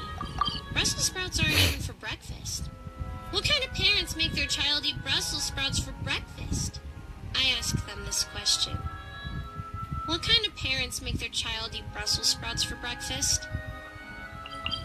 You were told last night if you didn't eat them with your dinner, you were getting them cold in the morning. Dad says from behind his newspaper. Oh yeah. Brussels sprouts taste like garbage. I haven't eaten garbage either, but I've smelled it and it smells like Brussels sprouts. Lillian Alexandra Madwin. Adults use your middle name when they're trying to make you do things. And somehow, it works. Middle names are magic. Anyone who knows yours has power over you. That's probably why some people don't have middle names. The most important people don't even have last names, like Madonna and Jesus and Garfield. Whenever they catch a killer, they tell everyone the person's middle name so that if they escape, anyone who sees them knows how to protect themselves. Dad throws down his newspaper and storms off to his workroom with his coffee. He and Mom had a big fight after Jamal and I found all the dead animals out in the woods the other day. I heard them from my room where I was painting a still life. Dad said things and people around me keep dying, and stuff about me being creepy, and Mom said I'm his daughter, so if I'm creepy, I get it from him. Then she got on her phone and called people who came and collected all the dead animals and buried them. There was a whole crew, like 6 people. They had these huge thick gloves on and their masks that you see doctors wear when they're operating on somebody. One lady had a clipboard and she wrote down every animal they found. No, I can't find any clips. 23.5 squirrels. Things got worse when Mom came to tuck me into bed because I'd forgotten to tell her that Whiskers had died. All the yelling and banging of front doors and the van parked on the front lawn and garbage bags, and I didn't remember what started it all until she kissed me goodnight and saw his empty cage. Then everything started right back up again. Except for the van and the people with the garbage bags. I sure hope they don't come back and dig up all my pets. I take the bus to school. Our bus driver's name is Zed. He's been driving buses for 34 years. But not the same bus, because buses grow old too. He says his son was in the army and now he works as a layabout. I think that means he's in the circus. I think he got a job as the guy who shoots trapeze people out of the cannon because he was in the army. At morning recess, I sit on one of the benches by the baseball diamond and watch a bunch of 6th graders play kickball. Jamal is playing with them. His school is down the street and he and a couple other Catholic kids hang out and play with us most mornings because their school starts 15 minutes later. He looks happy for someone who still has nightmares about a dead deer and screaming at his bedroom window. The hell? He's going to kick the ball straight at Tyler O'Neill and it's going to hit Tyler right in the crotch. I'm amused because I get to see it happen twice. Pasher's in my backpack. He tells me I shouldn't laugh at other people's pain, but when Tyler gets hit in the crotch, Pasher agrees that it's a little funny. There's a new girl in our class. Her name is Meredith. Mrs. CD, that's our teacher, has her stand up in front of the class and introduces her. CD stands for Carter Dogbill. She's got 2 last names. That probably makes it harder for other people to have power over her. Unless she's got Oh my god, it's a harbinger. Mrs. CD used to be just Mrs. Carter. He's She the married harbinger, someone what else named again? Dogbill and just nailed his last 12. name onto the end of hers. Meredith just moved to town. She's real shy because she's got these marks on half her face. She covers them with her hair, but it's easy to see. Jeffrey Baker asks her what happened to her face and gets in trouble. Trouble in our class is these demerit slips you get for doing something wrong. 3 demerit slips in a week and you get to go talk to the principal, Mr. Longbow. He yells a lot and his face is always red from yelling. Meredith's face is red too. Pasher says she's got burns. I wonder if she's a pyromaniac. That's somebody who's crazy about fire. I mean literally crazy. There was this boy in Roger's grade who was a pyromaniac, and when he went camping with his Boy Scout troop, saw a spider in his tent and tried to kill it with hairspray and a cigarette lighter. He got burns all over his body because the tent caught fire with him inside of it. Mrs. Carter Dogbill asks us all what we say to Meredith, and nobody knows until Hannah Glass guesses, hello? And then we're all like, oh yeah. It was pretty funny nobody knew what Mrs. CD was talking about. I was supposed to guess sorry you got burned, but I'm not supposed to know that, I think. Mrs. CD makes Meredith sit next to me in the back of the room. He's the Pastor weakest tells me to be harbinger. very nice because new kids are scared. I was going to be nice anyway.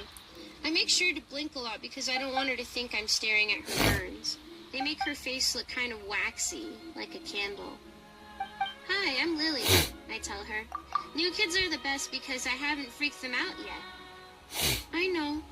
I don't know how she knows that. Maybe some other kids already told her about me. I hope it wasn't Rachel whose dog died from seizures. Meredith pulls stuff out of her backpack. She's got a green pencil that's all glittery and has a rainbow eraser. Her notebook is 3 subjects, so it's already 3 times better than mine.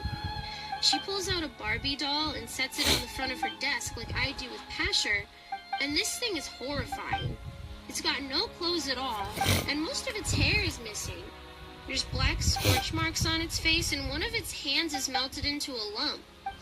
I can't help it. I gotta stare at this doll. This is Barbie, Meredith says and turns her Barbie toward me. Oh God, its face is kind of melted too. I make Pasher salute Barbie. This is Pasher. But then I feel bad because Barbie doesn't have articulated limbs like Pasher, and her hand is a lump anyway. Meredith sits next to me at lunch. Nobody else sits by me, so new kids usually end up there. But she doesn't just sit at the table, she sits next to me. She has a purple lunchbox with planets and comets on it. I have a paper bag with my name on it in Sharpie. Her lunch is a peanut butter sandwich and some carrot sticks and a plastic bottle of lemonade with, oh my God, she has Oreos. I've got a high C and some blue corn chips and a pepperoni and mustard sandwich. My dad snuck more cold Brussels sprouts into my lunch. I can't tell if it's meant to be a joke or not. I swear he's trying to kill me. Meredith asks permission from the lunch monitor to go use the bathroom, and she leaves her melted Barbie and Oreos with me. Not like I get to keep them, but she says she trusts me to protect them. The moment she's gone, though, her Barbie starts talking. It tells me its name is Nathaniel. I've never met another doll that spoke to me like Pasher does. I ask if it's an angel like Pasher, and it says it is. I wonder if every doll has an angel in it. That would be a lot of angels, but I guess if they run out, God could just make more. I asked Nathaniel if Meredith knows he's an angel, and if he minds being a melted Barbie with boobies. No and no. Then he tells me that Meredith has a gift like wind me. rises. I ask him if she sees things before they happen, and he says that she doesn't. He says her gift is that she burns things. Like a pyromaniac? Kind of. Has she ever burned a spider in a tent? No. She burned her parents, though. Burned them right up. They're not even buried like Roger is. They're ashes, and they got scattered in the park. He says Meredith lives with a foster family now, and they don't know that she burns things. They try to be nice to her, but she's always sad.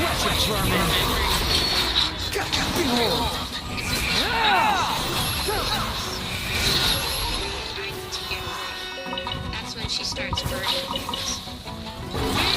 Oh, fuck you. Out of nowhere, I can see it.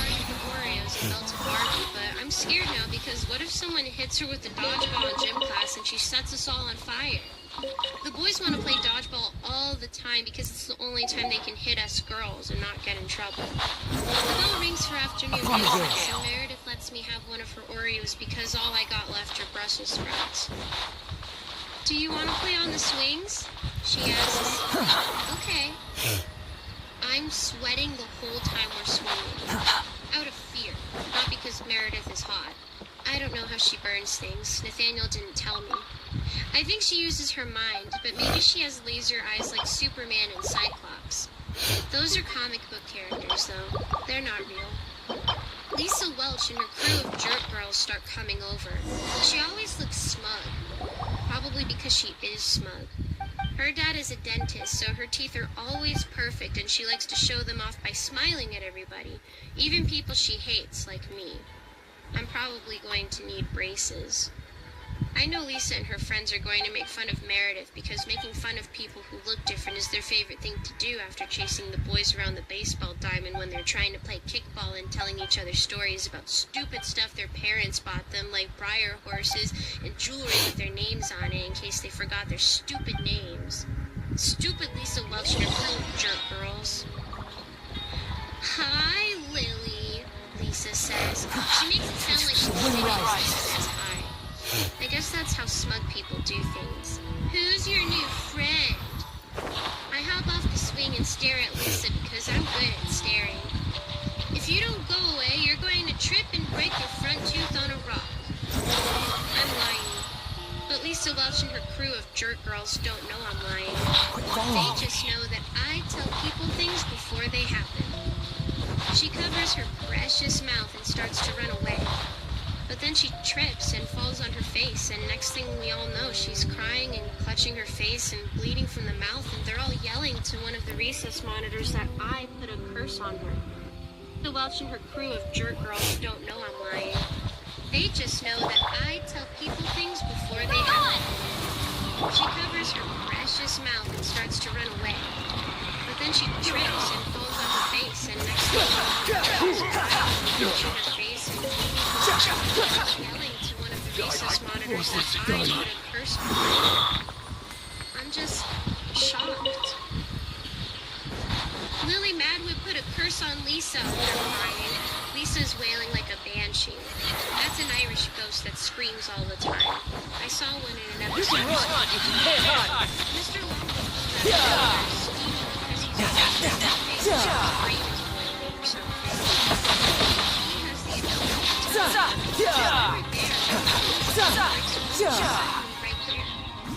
He starts yelling at me. Lily, did you push Lisa? Come with me. Meredith hops off her swing. Lily didn't touch her. Excuse me? Mr. Longo isn't used to kids actually saying things to him besides crying or wetting their pants in pure terror. Lily just told her to go away and she fell on her own. By then, the crew of jerk girls have hurried out with Lisa Welch and the recess monitor, so none of them refute this. Not that they could. I mean, that is really all I did.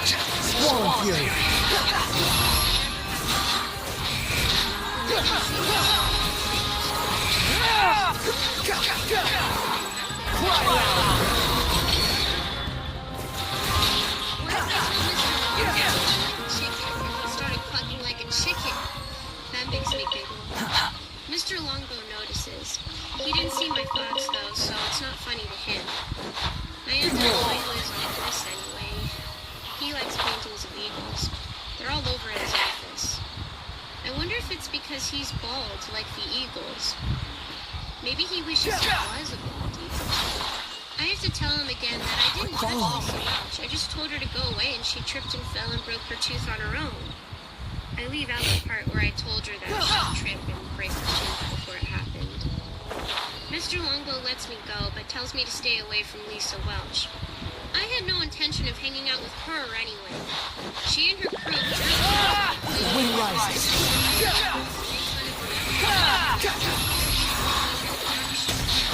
How amusing. I might not have dared go. When I get back to class, Meredith waves and smiles at me. Nathaniel, her melted Barbie angel, is sitting on her desk. I wave and smile back, but I'm still scared because if I'm going to be friends with Meredith, it feels like being friends with a shark. Maybe the shark likes you, but then maybe the shark is hungry and doesn't care. I hope she doesn't burn me. I spend the rest of school quiet because I'm a little worried about saying things and making them happen. After school, I take the bus home. Asher tells me I need to be careful around Meredith. Yeah, I know. He tells me there are things I don't know. I know that too. He tells me things are about to get much worse and that he's sorry. I don't know what that means. Oh, what the I get fuck? home and Dad is in the backyard. He's dug up most of my pets and he's been filling garbage bags with their remains. He says it's unsanitary to have so many dead things buried in the backyard, and that they probably poison the grass, which kills the deer and the rabbit and the 23.5 squirrels and all the voles and moles. But I point out that squirrels eat nuts, not grass, and there were raccoons too. And besides, what about the half a squirrel, Dad? You're going to put my pets back, I tell him. He doesn't.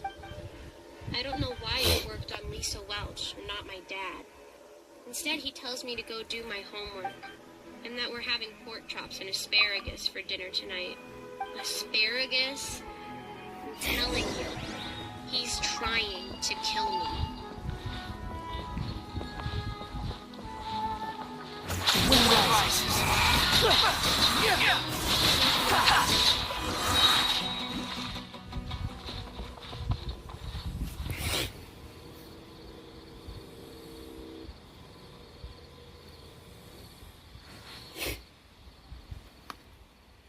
My name is Lily Madwip, and I saw the Angel of Death.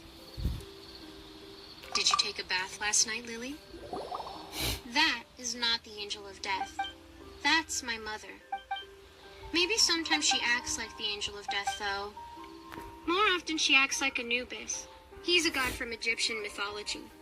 I read a big book on Egyptian mythology last year in the library. It was huge and had full-color illustrations. I love full-color illustrations. Maybe I'll be an illustrator when I grow up. Anubis had a dog for a head. Not a full dog, but a dog's head. Just the head. He would take people when they died and weigh their heart on a scale with a feather. If your heart weighed less than a feather, you got to go on to paradise or something. I don't think anybody could really pass that test. In health class, Mr. Poyer said our heart is about the size of our hand clenched into a fist and weighs almost a pound. I'm pretty sure a feather doesn't weigh that much. Maybe an ostrich feather. Maybe that's why ostriches can't fly, because their feathers are so heavy. I wonder if they had ostriches in ancient Egypt. Yeah, that's what I'm... Yes, I took a bath last night. That's what I'm thinking You right brushed now. my hair, remember? Mom does that I would thing give where my she touches her existence- chin like it activates her brain. Oh, now I remember. Well, you don't smell like you took a bath. I sniff myself. That's my clothes. They didn't take a bath. Oh, Lily, go change into clean clothes. I don't want you smelling like this. We're going to the mall today. Yes! I love the mall! There's a carousel at the food court and you could ride it for like 5 minutes for just $1. Of course, when you're on the carousel, it feels like just a minute. But when you're waiting in line, you can tell it's 5 minutes. Also, someone had the good sense to put a candy store right next to a toy store. That person deserved a raise. I jump to my feet and run upstairs to change. Can we go to the pet store? I call down to my mom. Ever since Roger got turned into mincemeat, my mom has been letting me get away with things she didn't used to. I know if I beg enough, she'll probably get me a new hamster. Or maybe a turtle. I still have 2 Ninja Turtle names left to use. No snakes, though. She says if I ever bring home a snake, she's kicking me out of everything.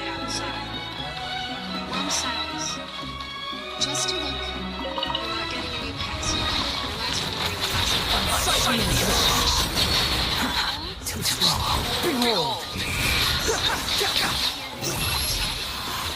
I wonder if she believes it. Sometimes I wonder if I believe it.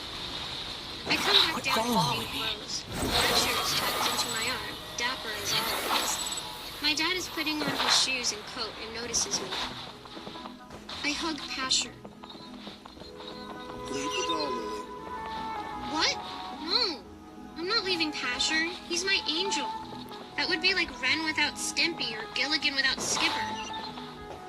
Mom pets my head and starts doing that thing where she slowly tries to pull Pasher out of my hands like a crocodile hunter trying not to get bit by a crocodile. I only bit her once, but I was 6 and she's never forgotten. I thought that was the point of biting people, so they don't forget. Anyway, I'm not going to bite her now. I was thinking it would be just the two of us together. Just some mother-daughter time. How does that sound? And what about Dad? Dad stands up. I've got a lot to do around the house, starting with reseeding the backyard. I can't believe he dug up my entire pet cemetery. He let me keep the shells left over from Raphael and Donatello, my Ninja Turtles, but only after we realized I put them on my dresser in their honor, along with a stick I broke to look like a bow staff for Donatello. I couldn't find sticks that look like Raphael's sayas. Sayas are like little pitchforks, so they can share the bow staff. I don't want to leave Passion. The wind rises. Search for it. Parents get where one is ready to tag the other in if I start to throw a fuss. Behold! Okay, I mutter. Well, let me talk to him first. I know they're both looking at each other like I'm crazy, but I don't care. Pasher tells me it'll be okay. I set him at my spot on the dining table facing the door so he'll know the second I'm home. Of course, he always knows anyway. That's what Pasher does. He knows everything. Mom says the mall is 20 minutes away. Without Pasher to talk to, it feels like an hour. I try talking to my hand, but I see Mom giving me looks in the mirror and I don't want to add to her thinking I'm crazy. Instead, I look out the window. There's a guy walking a dog. I want a dog. But then I see that the dog is going to poop and the guy is going to pick it up with his hand inside a baggie, and I decide maybe I don't want a dog. Cats are cleaner. Dad's allergic to cats, though. They lick themselves and their saliva dries up and it turns into dandruff, and you pet them and their dandruff gets patted off and people inhale it, and in my dad's case it makes his nose clog up and he sneezes constantly. My Aunt Hazel has 12 cats. Dad doesn't come with us when we visit her. She lives in Oklahoma anyway, and that's a long way off. When we get to the mall, it's packed. Mom circles the parking spaces near the Macy's several times trying to find a space.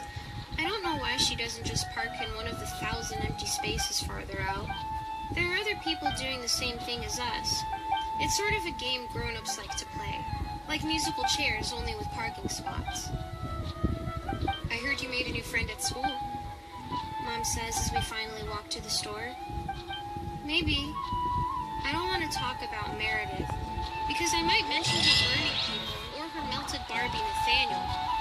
Sometimes when I talk about things, I just say stuff without thinking, and then find out I shouldn't have said it.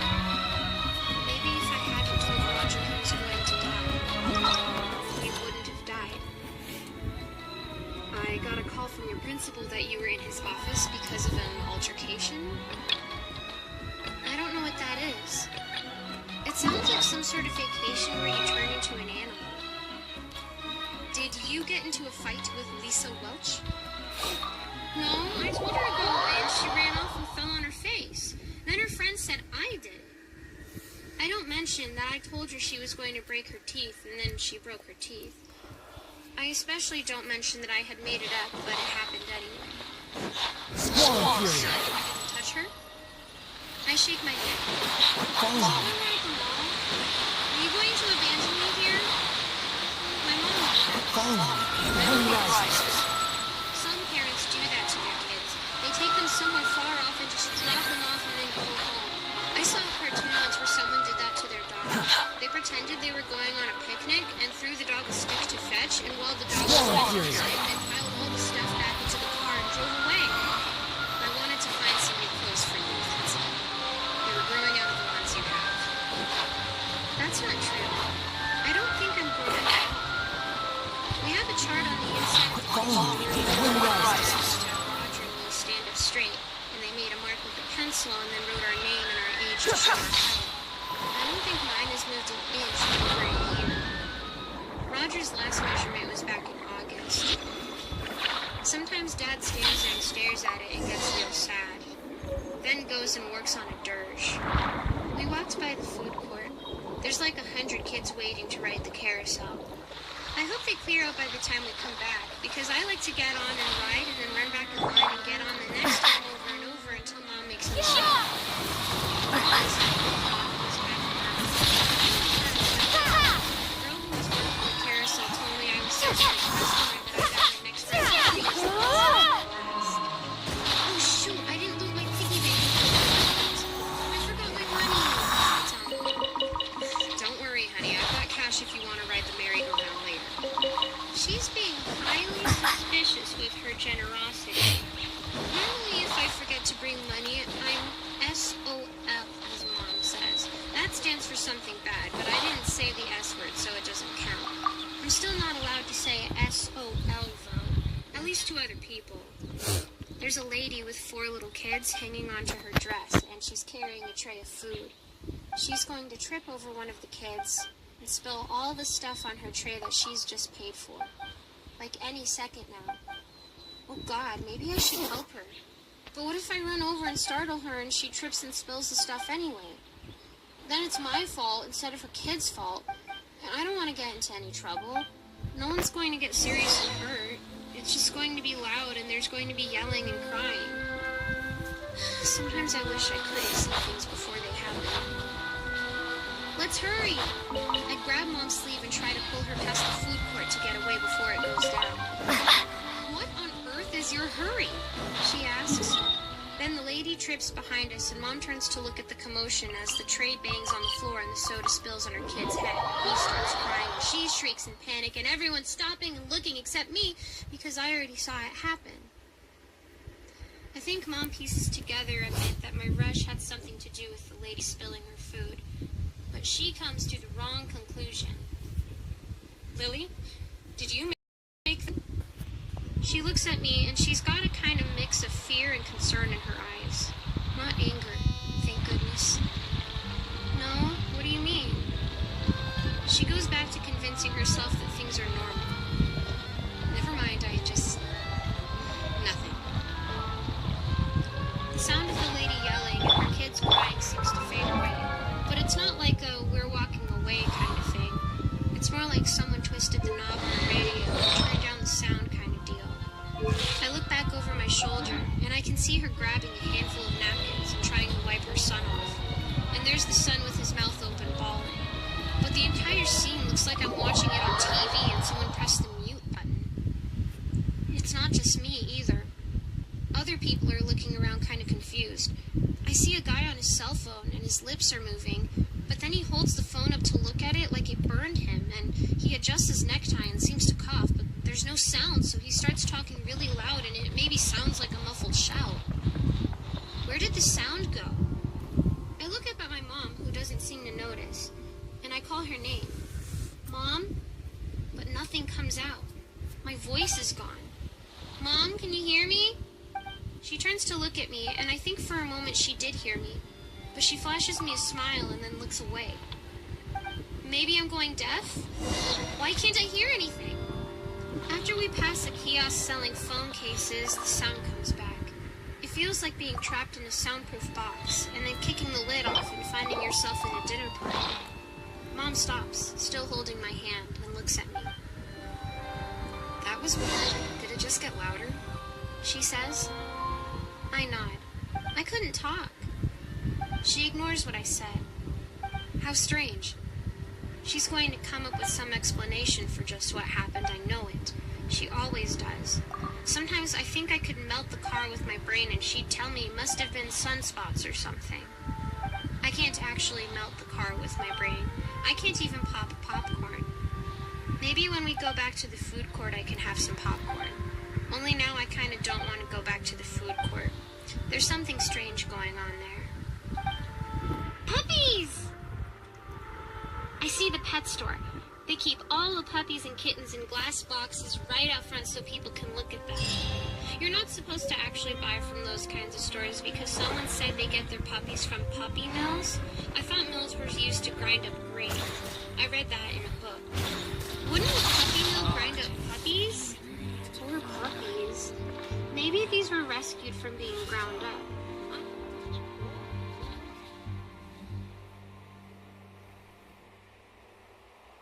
What's this music at? Alright, I'm done here. I'm going to live stream later. Jeez. So I wish I can more content here. Oh, God. Okay, I'm getting laggy. I'm gonna.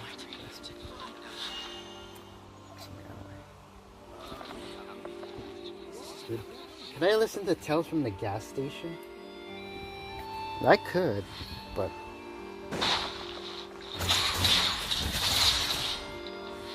These Tales from. I did download Tales from the gas station.